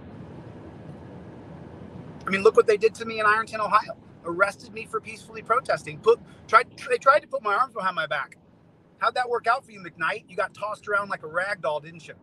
He tried to put my arm behind my back. McKnight tried to put my arm behind my back, this arm right here. I took him like this and I just moved him right there. I said, no, dude, my arms aren't going behind my back. The answer is no. I'm already here in custody. You don't need to torture me while I'm in custody.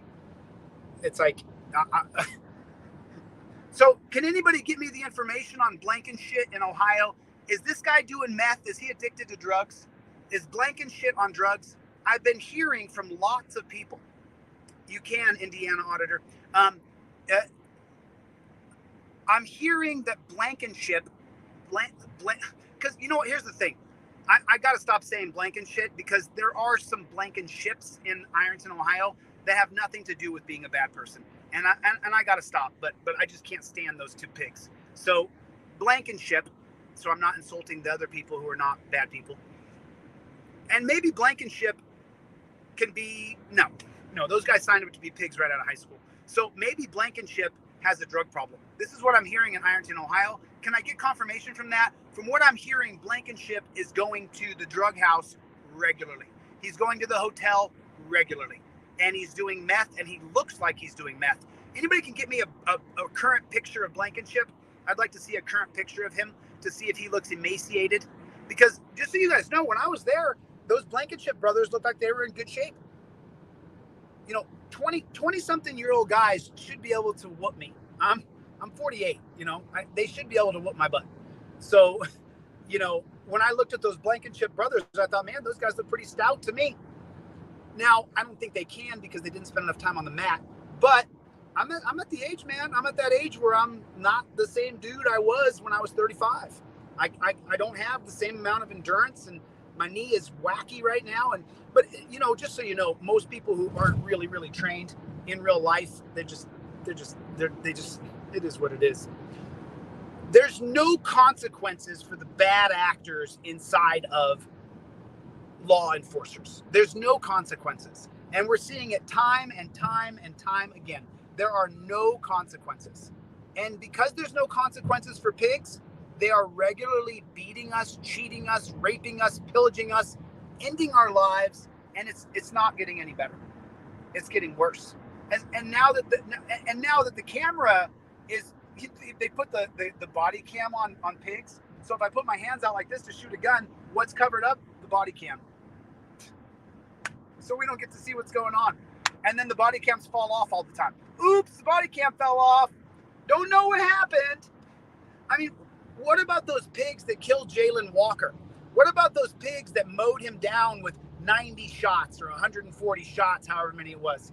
How did they ever face any consequences? Can someone look that up real quick? Can someone tell me if the murderers of Jalen Walker were ever faced any consequences for shooting that guy 90 or 100 times? Did they ever face any consequences at all whatsoever? You just get to unload your magazine into a person, and that's perfectly fine? What'd that say? I didn't see it. I joined Elite Laws when James Sheets got murdered. Stayed on since. Yeah, because, listen, and thank you for coming. I appreciate it. Thank you guys a lot. I really appreciate it. Make sure that you register through deletelaws.com. I'm doing a weekly email from now on. Like, we're putting it together right now. So, and I've got maybe, I don't know how many thousands of contacts I have on deletelaws.com from so many people on TikTok and so many people. Oh, this is the really great part. Because DLZ Clips, he put together a TikTok page. Great job, DLZ Clips. This guy's working so hard. That's why I'm asking you guys to go subscribe and like all of his videos and drop comments. There's not enough views, likes, and comments over on DLZ Clips. There's just not. Delete Laws Clips on YouTube and DLZ Clips on TikTok. So I looked through my website yesterday because I was collecting all the emails to start doing a weekly mailing. And what I found in there was a certain comment section. If anybody can let me know if they can see those comments on my website now. Here's the really funny part. I was telling this to Delete Laws Clips yesterday. I had gotten to a point on TikTok, and remember, I went to TikTok because there's a young black male population there. And before I had gone to Ironton and toured the country, I really thought Terry versus Ohio was being mostly manipulated and cheated against young black men. Now that I've traveled the country, I'm seeing that it's happening to all people. Black, white, red, blue, green, yellow. Terry versus Ohio is ruining a lot of people. But I originally went to TikTok because I knew I would get a large crowd of young black men. And so I was teaching them about Terry versus Ohio. And it got to the point where I had given away, and I learned how to do it on my website now, where I can give a free code. But even still, some people can't follow the free code process. Which all you do is go to the website, pick your $5 digital trifold, and then when you go to checkout, you put that code in there, and then it rings through zeros. But a lot of people couldn't do it. So, I got to pop my ear. Ugh. So I got so bored with sitting there in front of my computer giving away free ebooks and free digital posters. I would sit there in front of my computer for like 2 hours straight, just clicking on a new email and it'd say, hey, Delete Laws, can you send me a free ebook? Hey, Delete Laws, can you send me a free digital poster? And I would I would be sitting there on my computer for literally hours, just sending off free digital posters and free ebooks. So I got to a point where I came on a live one day on TikTok, and on TikTok, I would have like 3,000, 4,000, up to 10,000 people in the room at a time. It was crazy. And so I said to the crowd, I said, listen, stop sending me an email and say, hey, can I get a free ebook? Can you do me a favor? Can you throw some insults in there? Like, hey, you fucking clown, you piece of garbage. Send me a free ebook right now, you piece of garbage. And then so I got hundreds of contacts where people would say, hey, you piece of shit, you garbage man, you. And by the way, garbage men work really hard. I'm sorry I said that in that alpha beta male conversation in Arizona. I didn't mean that about sanitation workers. They train really hard. They work really hard. You guys are 20 notches above pigs. I'm really sorry for including you guys in the same commentary. So yesterday, when I was putting together the email list to start sending off a weekly email, I found this little section on my website where there was 150 unanswered contacts that said, hey, Kevin, what's going on? That said, hey, asshole, send me a free ebook. So I just approved all the comments. It didn't matter what it said. I just approved it. But they're literally, and then somebody would say, hey, you blah, blah, blah, and then send me your free ebook now. And then at the bottom they say, you know, I'm just kidding, Chille. Thanks, man. And then I would say, so of those 150 people that I found yesterday, I sent them all the free ebook yesterday. The inquiry has been sitting there for over a year. So I spoke better late than never, because I just didn't see this part of my website, because I didn't understand that pretty soon we may have to go to email contact because the social media companies may ban me. Another piggy got someone pulled over on the other side of the road. Another piggy. There's another piggy. There's a piggy. You should stop. Now it's on the other side of the road, and their car's already going up on the truck. They're about to pull away. If I pull over there, then he'll just dismiss me and drive away, because the tow truck already has the car up on the rack. Too late for you to do anything then. I couldn't hear you, DLZ. Drop it in the comments. I'll be able to read it. Good fellas, what's up? King Charles, JME, what's up, my brother? What's up, Brian? How's everybody doing? Chevy, I'm going to read some comments here real quick. Jeff Nelson, Jeff hates pigs. Be right back. Mayhem Poser. Heavy metal is out. True. You know, I don't know, man. Just so you guys know, I haven't really worked out besides fighting. I did about 2 or 3 weeks of fighting with my buddy in LA. Right after the stalker troll had approached me on Hollywood Boulevard, and my buddy was like, well, if someone does attack you, how good a shape are you in? And I'm still in good enough shape. I have so many years of training that my body is, I could grapple still for a solid 10-15 minutes. So I'm still in good enough shape. But I haven't worked out very much, and so I'm about to get back into that. I'm about to get back into it. There's going to be a piggy here pretty soon. I'll pull over as soon as I find a piggy. As soon as we find a piggy that's got someone pulled over, I'll pull over and I'll ask him. Or if I see a piggy hiding on the side of the road, I will pull over there and ask him what he's doing. Like what he thinks his life is worth. What do you think your value is by you hiding on the side of the road and feeding and finding things? We saw that, didn't we, in Denver? Didn't we, DLZ Clips? Didn't you just cut that one? DLZ Clips just cut this video when I walked up to this cop and I said, what are you doing here? And he goes, what I'm doing is perfectly fine. I think what I'm doing is good. Like, that's what he literally believes. That's how big of a gap we have between these cop suckers and pigs and between us, the populace of this country, that is tired of cops hiding on the side of the road just to pull us over and ticket us. But that cop was that in Denver? Was that in? I think that was in Denver. That cop was so proud of himself. And then there was a cop in New Mexico that I pulled over, and he was like, I'm damn proud of what I've done the last 20 years. And I said, what you've done the last 20 years has ruined this country. You're a part of the problem. You are the actual tip of the spear of the problem of government. It's you. So that's where we are. That's where we are. That's the problem that we're having in America, is that these cops think that they're not wrong. They think that what they do is good and justified. We saw that in Uvalde, the groupthink. They couldn't go into the room because officer safety was paramount. And when you had all those guys in there with the different rankings, captain, lieutenant, major, then those guys were going officer safety first. And so that groupthink mentality, more training, pigs need more training. Really? To train them to officer safety first? As they hid the gunshots on the released body cam footage, they hid the gunshots and they muted the kids screaming as they were being murdered as the cops were on the other side of the wall. But they dress up like G.I. Joe loser and they don't go in when kids are being murdered, because groupthink teaches them officer safety is the most important thing. Officer safety. Terry versus Ohio teaches officer safety is paramount. Oh yeah, by the way, I don't know if FOIA Auditor's in here anymore, but FOIA Auditor, when he started talking like waspy, he started talking like he was just when he started talking about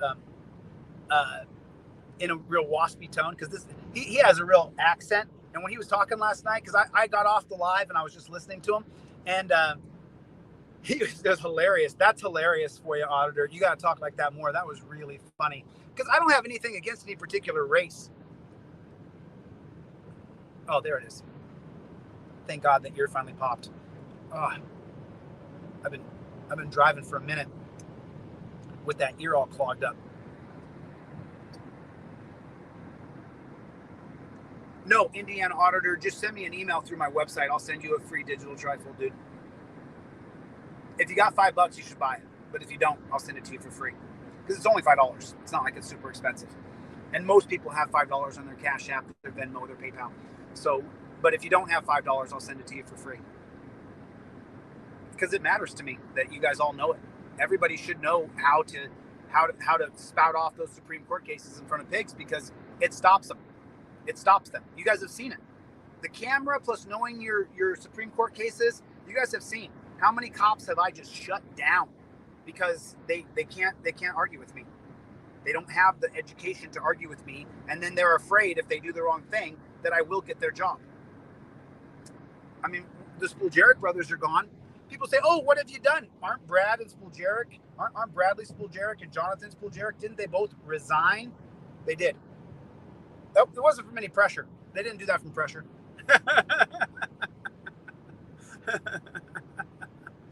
You know? Yeah, I'm trying to keep up with the comments, but I really can't. So, it's our time, guys. It's our time to take our power back. It's our time to take our power back. Happy holidays, everybody. Make sure you register through deletelaws.com. Send me an inquiry. Hey, Chille, I want to be on your email. There's a place in there where you can leave a comment or contact me. Make sure you hit that inquiry button, because then your email address goes into a database, and you're going to get a mass email that I'm going to send out to thousands of people. But it's a way for us to organize. There was a guy on YouTube who got kicked off of YouTube, or Facebook. He got kicked off of Facebook, and he had this big audience of people that really, really liked his messaging and what he was saying. And when they kicked him off of Facebook, he started emailing everybody. And he had an amazing effect. Because what I'll do is I'll put all my videos on my website, Delete Laws, and then I'll just send you guys emails when I put a new video out on deletelaws.com. I'm preparing for it, because they're killing every alpha male in America. If you're an alpha male, they are neutering us. It's happening all over the country. They're arresting us. Remember, it's this great big pussification of America. That's what's happening. That's what's happening. And so strong guys are getting shouted down. We went from a really tough country to a keyboard warrior country where there's no consequences for any actions. And so people are willy-nilly, and they're wussies. And that's what's happening all over our country. So I'm just, look, I understand, and DLZ has, and I have had a lot of talks. And, you know, I understand that, you know, the cult of personality thing. You know, I understand that there's going to be some people. I saw a guy this morning on the NFL Network. He kind of looked like me. I saw him talking this morning. And I thought to myself, I wonder if people look at me like they look at this guy and they go, "Oh, I can't listen to this guy." I think that's a thing. I really do. So you know, I understand that some people are not going to want to do it. I get it. However, it's not really about me. It's about the idea that our country has turned into a tyrannical police state. That's what it's about. That's truly what this is about. That we have lost our country to pigs, tyranny, prisons, jails, that no matter what you do, the cop can arrest you for no reason and you are not allowed to resist a wrongful arrest. That has to change. I don't know. I don't know if I'm going to agree to being arrested. I don't know. There's no reason to arrest me. I don't know if I'm going to agree to it. I'm at the point where I don't think I'm going to, I don't agree to being arrested for no reason anymore. I'm not just going to turn around and put my hands behind my back anymore. I'm done with it. Oh, here we go.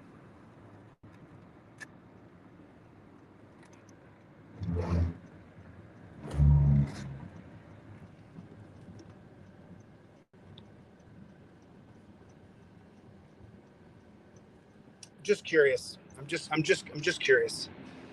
I'm just curious. How you doing? Shut. How you doing? I'm just wondering what you guys are doing.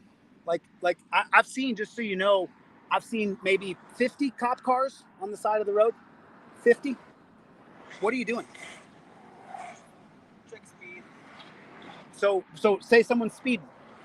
What good's that? What, you're gonna give them a ticket? You take their money? No, you give someone a ticket, you take their money. So someone's New Year's Eve, if you give me a ticket for doing 75 and a 65 or 85 and a 65, you're just stealing my money. You're literally just stealing my money. You are. And This interstate 7. okay, right.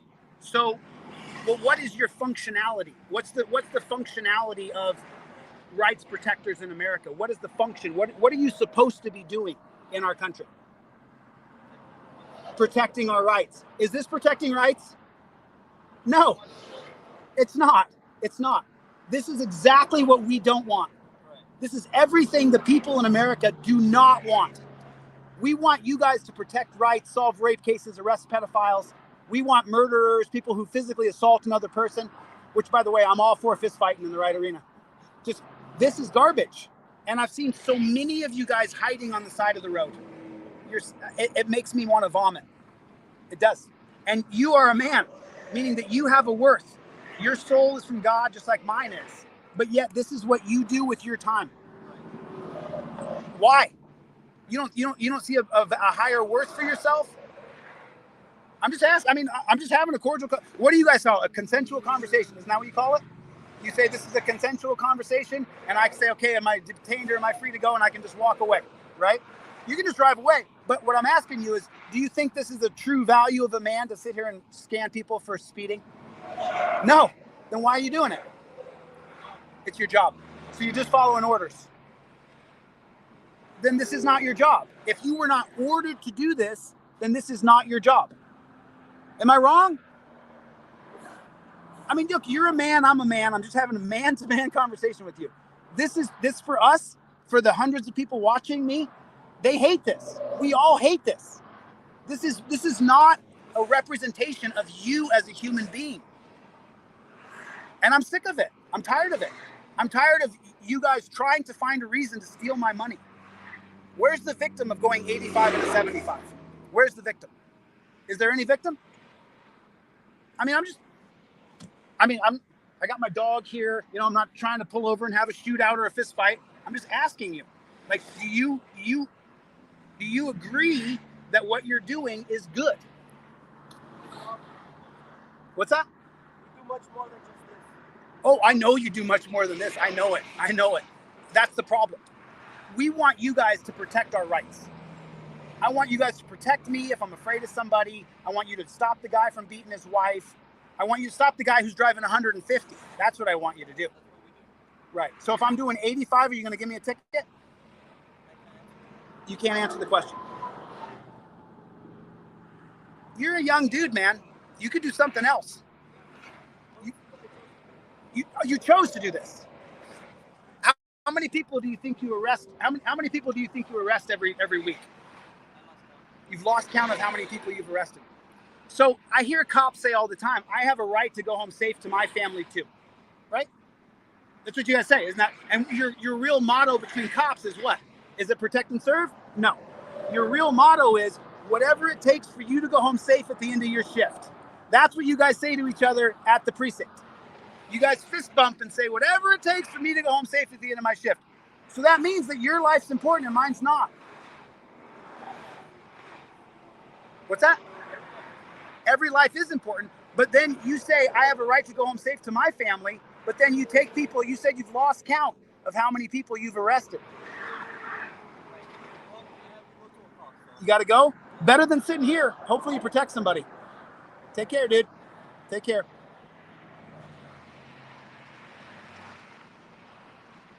Of course he has to go. Of course he has to go. Fucking thug, jackboot, piece of shit, garbage, trash. Just makes me sick.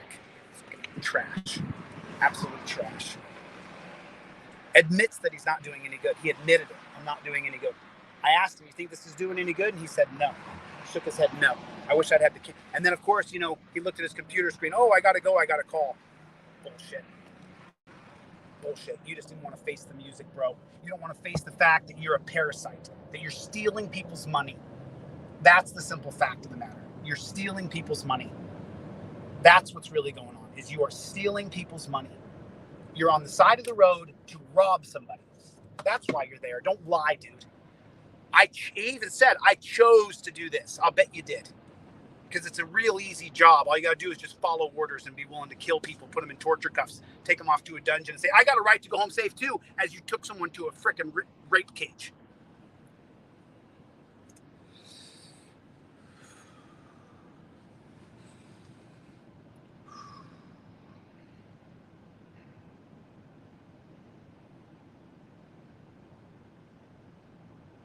He started pushing buttons on his computer and then he had to go. Yeah, I'm sure you did. I'm sure you did.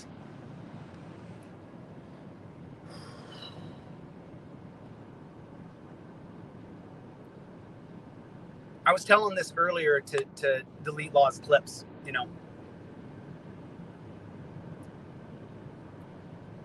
What I do is hard. Coming in front of hundreds of people and baring your soul and telling the truth about your life is hard. Admitting you got arrested for shoplifting at 18 years old, it's hard. It's hard to admit the truth. It's hard to face down cops. It's hard to go live. Did you know that? Yesterday, DLZ Clip said, are you going to go live? And I said, I'm just going to take one more day and not go live today, because for me to go live, I got to set the live. And then when I set that live so that people can come to the channel, there's this period where I have to get there. And so when I have an interaction with a pig like that on the side of the road who chose to do this, he said, I chose to do this. It incenses me. I can feel my heart rate rise. I can feel my blood pressure rise. I can feel right now pressure behind my eyes. And I think we have to change it. You can't hide on the side of the road. I ran him off. I'm very happy I ran him off. Now he's not sitting there anymore. He didn't get a call. Bullshit. He just didn't want to be under the gun. And when I said there's hundreds of people watching, he started clicking the button. DLZ Clips. There's your clip right there, brother. I mean, make sure you guys go over to DLZ Clips. He's going to clip this and put that up there. I guarantee it. I guarantee it. Make sure everybody gets over there to DLZ Clips and subscribes. This guy's working so hard. And we're working on a real shoestring budget because I'm stocking away every single dime I have to open the studio to teach Constitutional Law Scholar. So Delete Law's Clips is working just scratch. It's working for scratch. So it just pisses me off. It pisses me off watching a cop tell me that he chose to do this. You chose to do what, bro? You chose to be a thief? You chose to steal our money? And then I said, if I'm doing 85, you're going to pull me over? And he said, I can't really say. Oh, so you just arbitrarily decide who you're going to call a bad person and who you're going to call a good person? And then these bootlickers, cop suckers, who got that cop stick all the way down their throat, down into their stomach, well, you shouldn't speed. Shut it. Shut it. Now, look, when there's tons of traffic everywhere, like there is right now, I'm doing the speed limit because there's too many people around. But when this is open road over here, why do I got to do 75? Why do I got to do 75? For what? For what? Because there's a posted sign that says that that's what I have to do. I'm going up to 85. I'm going up to 85.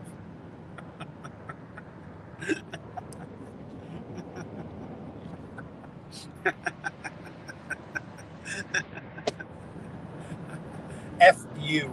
F you. Really. He chose to do that, he said. I chose to do this. You chose to do it, bro? Yeah, you chose to do it. You chose to be an oppressor. You chose to steal people's money. You chose to be an order follower. You chose to fee and fine people. You chose to put...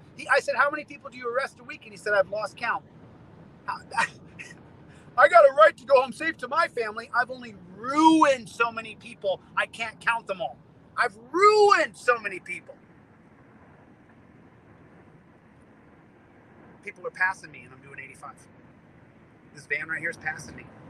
There he goes, right there. Boom. Van's passing. I don't know how to flip the camera around on StreamYard. I'm going through StreamYard so that we can put on Twitter and we can put on DLZ clips because I really want to build up DLZ clips. I really want to get that channel going because you guys never know when this channel is going to be, nuked. They nuked my backup channel for no reason. You guys know I had a backup channel. It was nuked for no reason. So,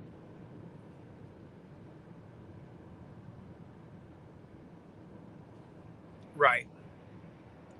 Oh, you're engaging with a known troll. He's not going to listen to you DLZ clips. He's in love with being a troll. I know who that person is. I know the names.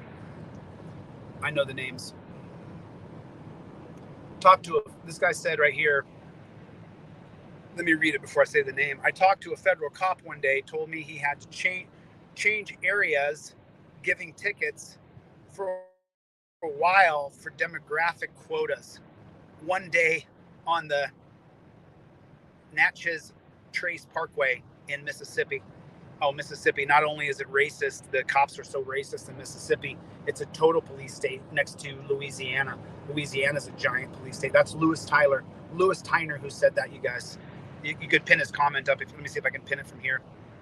Star comment. I put a star on it. Does that work? It doesn't put it on the screen though. I don't know the functionality of how to use this just yet, but I'm learning it. DLZ Clips and I are learning this. So, yeah.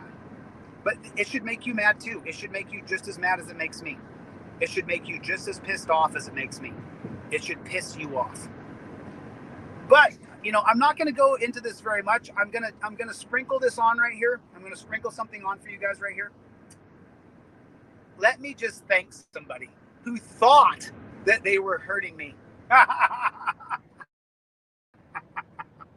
not going to say the guy's initials, but he watches my channel. He's addicted to it because he's so beta. He needs someone to lead. The guy's initials are FH. FH thought that he would try to hurt me by sending something I sent to him privately to people who don't like me. Dude, you helped me so much, bro. In my federal case, you helped me so much what you did. FH, you helped me so much, dude. Thank you so much for doing that. You helped me so much, dude. Like, I'm so grateful. We got a copper.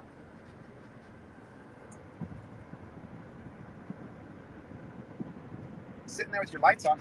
What's the emergency? Is that an emergency? Is that the same copper? Wanted to pull over because there's an emergency. Is there an emergency? He's on the side of the road with his emergency lights on. Say, Is there an emergency? Come up here. Is there an emergency, copper? Is there an emergency? Why are you on the side of the road? Is there an emergency?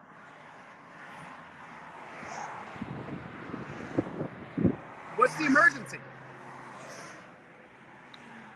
Piece of shit. Garbage. Piece of shit.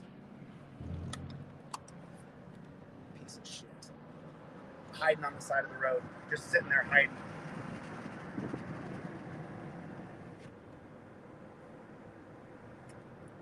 So people are like, why do you not like cops, Chille? How come you have such disdain for police? Why do you have such a sour look on your face when you talk about cops or you look at cops? Did you see that? He had his emergency lights on until I pulled up, and then he turned them off.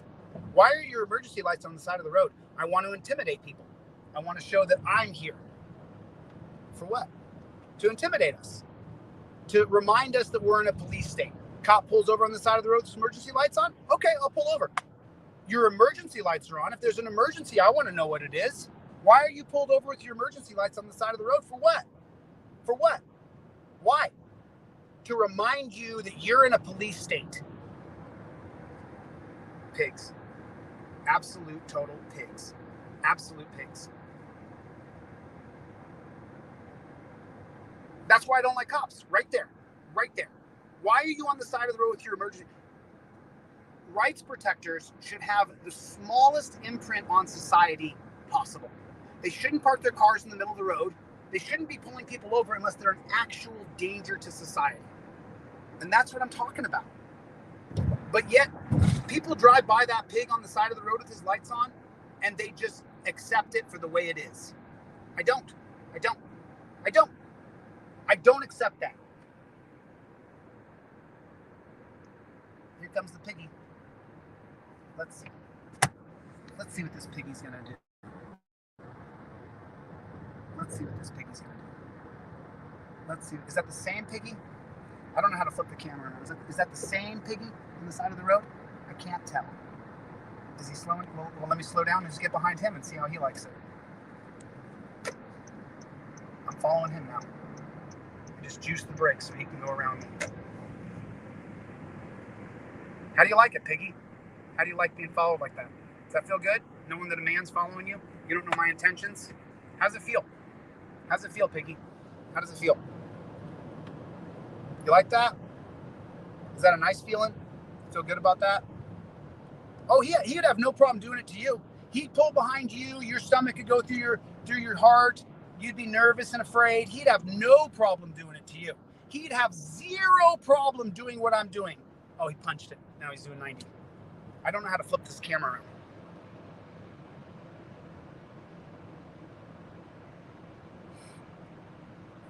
I don't know how to flip. So DLZ clips, we got to learn how I can flip my camera around on here. He took off. He's doing 90. I can't do 90. I can't do 90, but he can do 90 to get away from me because there's someone following him and he doesn't know what the man's intentions are. Just think about that for a moment. I can't follow him or he'll punch it because he doesn't know what my intentions are. Do you know what his intentions are? We know what his intentions are. His intentions are to pull me over, to terrify me. Then his goal is to arrest me, steal my car, take my money, put me in a dungeon, begin the pyramid system where they take my license, impound my car. I can never catch up. And then if I drive without my license by going to work, then I go to jail for driving without a license. I'm charged with a felony soon enough. But I can't follow him because he'll take off like a rocket. That's so funny. I pulled over there and then he pulled out. He sped up to get behind me. So then I got over here. I punched my brakes. He went ahead of me. I got behind him. He took off like a rocket. What's the matter? What's the matter, piggy? You don't like the cat and mouse game? It's not fun for you? It's not a good time? You're not having fun with this? You took off like a rocket. You're not having a good time, piggy? It's not fun someone following you? I'm pissed. It makes me sick. And so many people just accept this. So many people just accept that a cop can get behind them and freak them out. They just accept it. They openly go, oh, it's fine. He's just doing his job. No, he's not. His job is to hurt you. His job is to take your money. His job is to fee you, fine you, to take away your money. Looks like he pulled over up here. What do we got going on here? Oh, we got a bunch of piggies.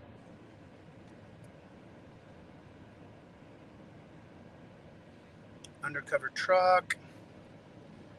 Undercover cop car. Side of the road here.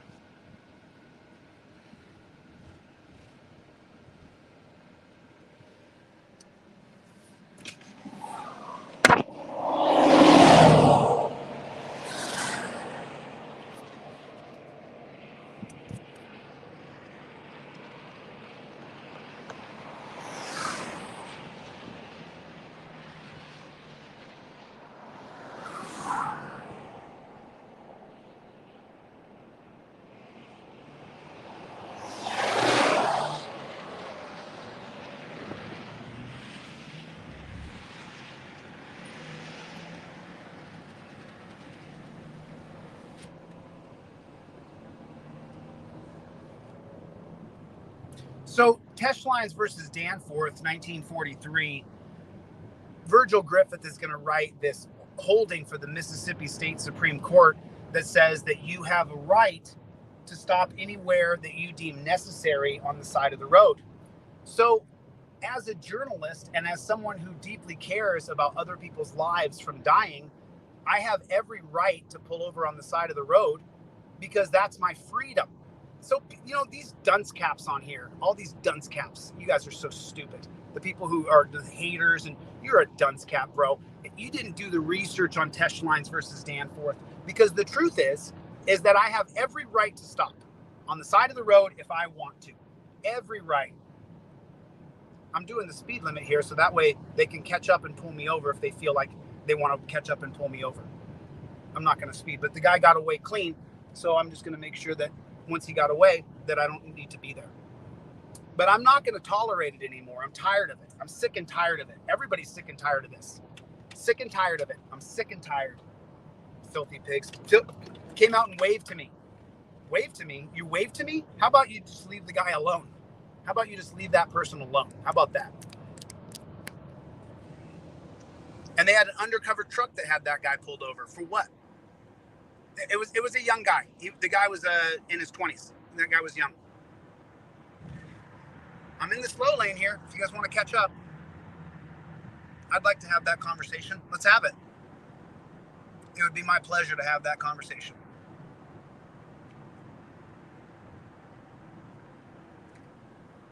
You got to be sick and tired of it. You've got to be sick and tired of this system. If you're not sick and tired of this system, then you're okay with it. And you're one of those people who goes, Tesh Lines versus Danforth is not a Supreme Court case. Did you read the holding? Did you read how Virgil Griffith ties together your right to stop with your right to travel? Did you read the holding and the legal precedent that Virgil Griffith set with Tesh Lines versus Danforth? I would be more than willing to go to court using Virgil Griffith's holding in Mississippi Supreme Court from 1943. You have a right to stop. And pigs in our country are killing and kidnapping people constantly.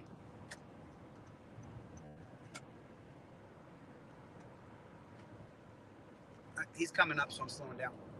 I'm going to slow down here, see if he wants to catch up. He's in the slow lane. Okay, there you go. Now I can pull right in front of him. There you go. Now I'm right in front of him. Now he's behind me. There he is right there. Piggy's right behind me. I slowed down so he could catch up and get behind me. So now he's right behind me. What are you going to do, Piggy? What are you going to do? I'm ready to have the conversation. Let's have it. Let me slow down a little bit more. So the speed limit's 75, and now I'm doing 68. Now he's doing 65. Let me switch over here to this lane. I'll slow down in this lane and see if he wants to catch up. I'm doing 68 and a 75, Copper. You're right there. Come on. Let's have the conversation, bro. Let's have it out. Now he's doing even slower. I'm doing 68. He's doing 65. Fucking coward. Coward. Yeah, you're really a badass with people who don't know their rights. You're really a badass. Stealing people's money. It's just never ending. You want to know what my disdain is? It's this. It's the same piggy who couldn't take me following him. Let's see, is he going to pull off on the exit? No, he stayed on. He didn't exit. Let's see what he's going to do.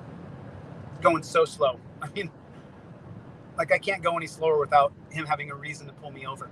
But if he pulls me over for no good reason, bang, mother. That's when I have rights, and I can use my rights against him. Let me go back over in the slow lane, pull right in front of him. There we go. Now I'm right in front of you. Just me and you, little piggy.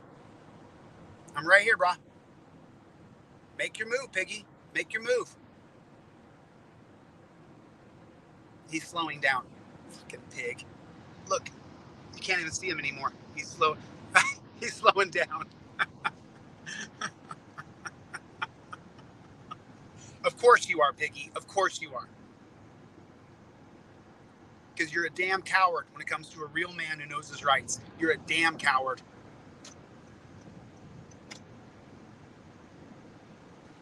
Going back up to 75. Pig. Had some young guy pulled over. He was in a Camaro. You guys saw the Camaro. Of course, you're not allowed to have a muscle car if you're in your 20s, and you're because just so you guys know,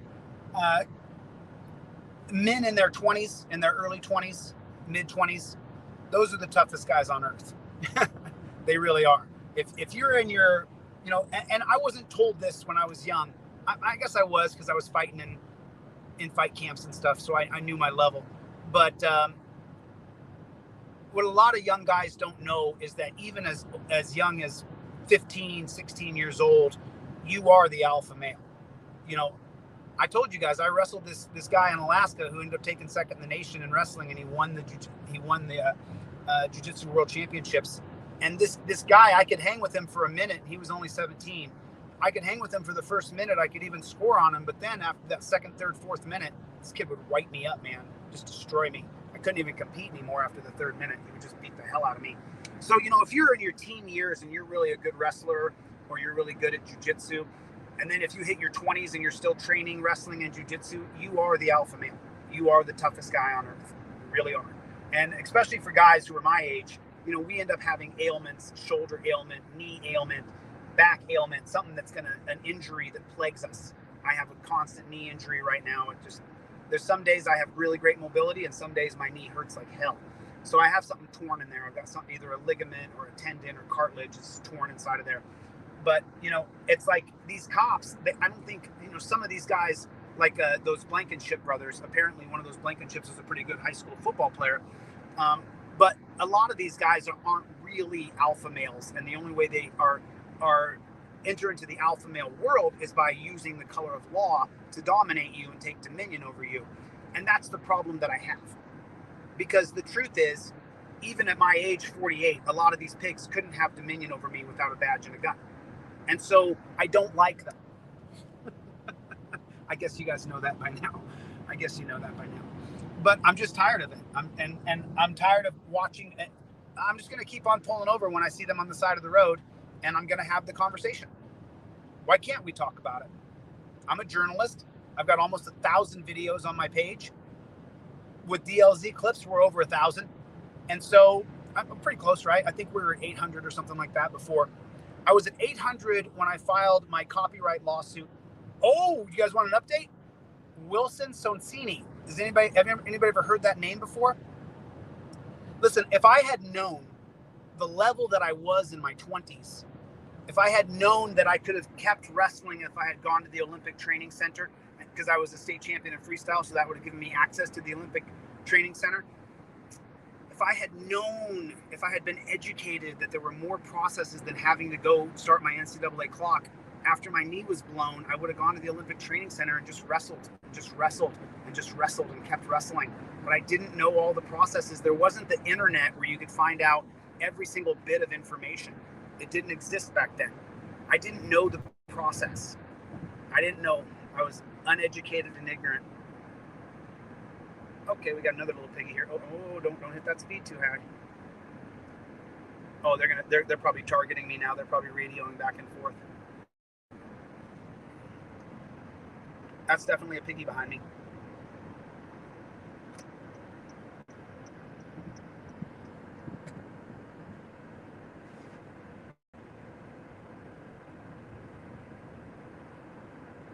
I'm going to slow down, let them catch up. Drop down to 70.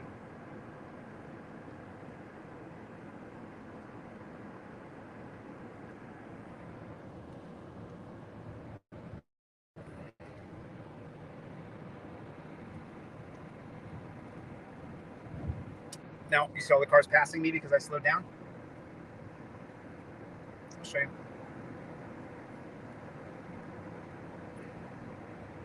Come on, brother. Come on, brother. If you're gonna do it, do it. Don't you want to play cat and mouse? Me too. I'm playing.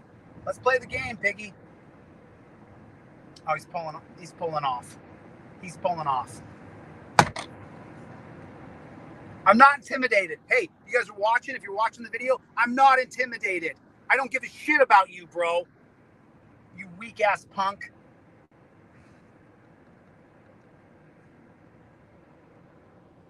He pulled off. Pulled over on the median and pulled over. Sped up to the back of me and then pulled over.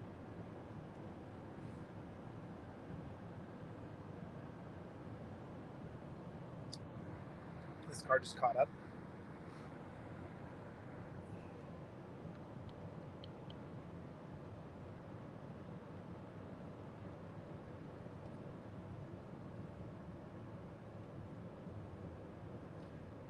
If you're not sick and tired of it, you can't be like me, and I understand that. You can't really feel my pain and my disdain and my true angst for these tyrants in our country if you're not really sick and tired of it. But you had to be arrested 20 or 30 times like I was for no reason. Arrested for jet skiing after dark. That's a problem. That's a problem. You're arresting 23-year-old guys on the lake for having a jet ski on the lake after 6 p.m. when there was nobody around and there was no injury. You can look it up. It was in Texas. They took me to jail in Texas. You can still find my mugshot. I'm wearing an orange suit and I got a big smile and I got braces. You can find it. It's online. These cops are playing games with me now. So let's play. I slowed down to 70. Let's play. You guys want to play? I'm playing. Come on, man. Make your move. Make your move. They're going to make their move. Make it. My ferocious dog might come at you, though. Could you imagine them shooting my dog for barking at them? I can imagine that. I can imagine them shooting my dog for barking. These guys are terrible, man. These guys are absolutely terrible.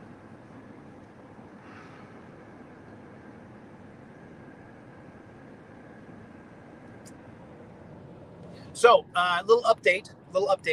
So, as you guys know, I filed a lawsuit against YouTube. The lawsuit, they have 30 days to respond to the lawsuit. That 30 days has almost passed. And so this morning I woke up and I had an email from a gentleman from a law firm called Wilson Sonsini. You guys can look that up. Look it up. Wilson Sonsini, Sonsini, Wilson Sonsini. It is the premier tech law firm in the world. Wilson Sonsini is deeply involved, and they have equity and stock and shares in Facebook, Meta, in every different social media platform.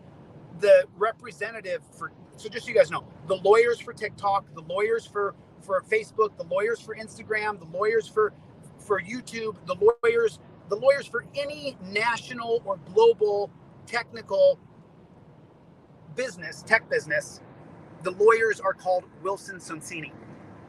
Let me just tell you this. When I went to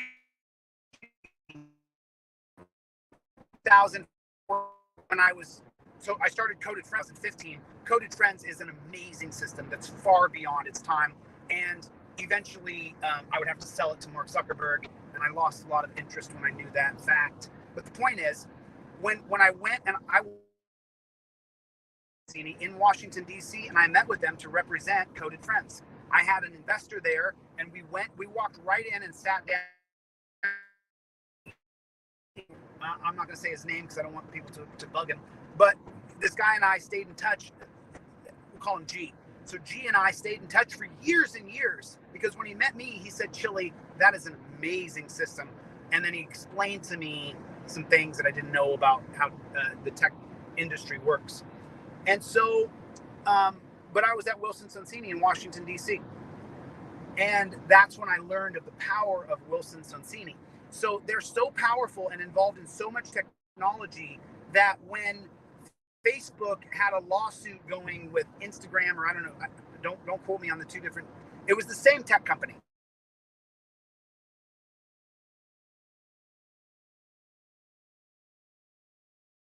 Represent firms. Both technology companies were represented by Wilson Sonsini. So you know what they did? They, in their office, they built a wall between team A and team B. One of those teams was Facebook. I can't remember what the other tech company was, but they represented both companies. And so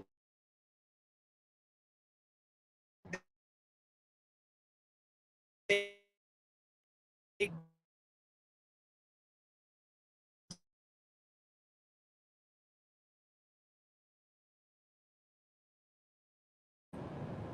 okay, are we back? They created an actual physical wall down the middle of this giant room in Wilson Sonsini so that the two different lawyers the two different law groups that represented two different tech companies could then battle it out and both be Wilson Sonsini. They even made a rule that these lawyers couldn't have lunch together and couldn't dine together. So crazy. But that's how powerful Wilson Sonsini is, that it would be a conflict of interest for 99% of tech law firms to have their lawyers sent to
Am I back? Am I back?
We lost him, guys. He completely dropped out of StreamYard here. Don't know if he's coming back or not.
Thank you for the super chat.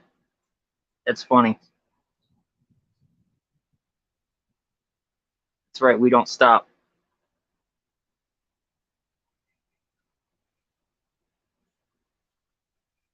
You guys, make sure you get your trifold. Go to DeleteLawsClips.com. Get your trifold if you don't already have one. Come check out my page, Delete Laws Clips.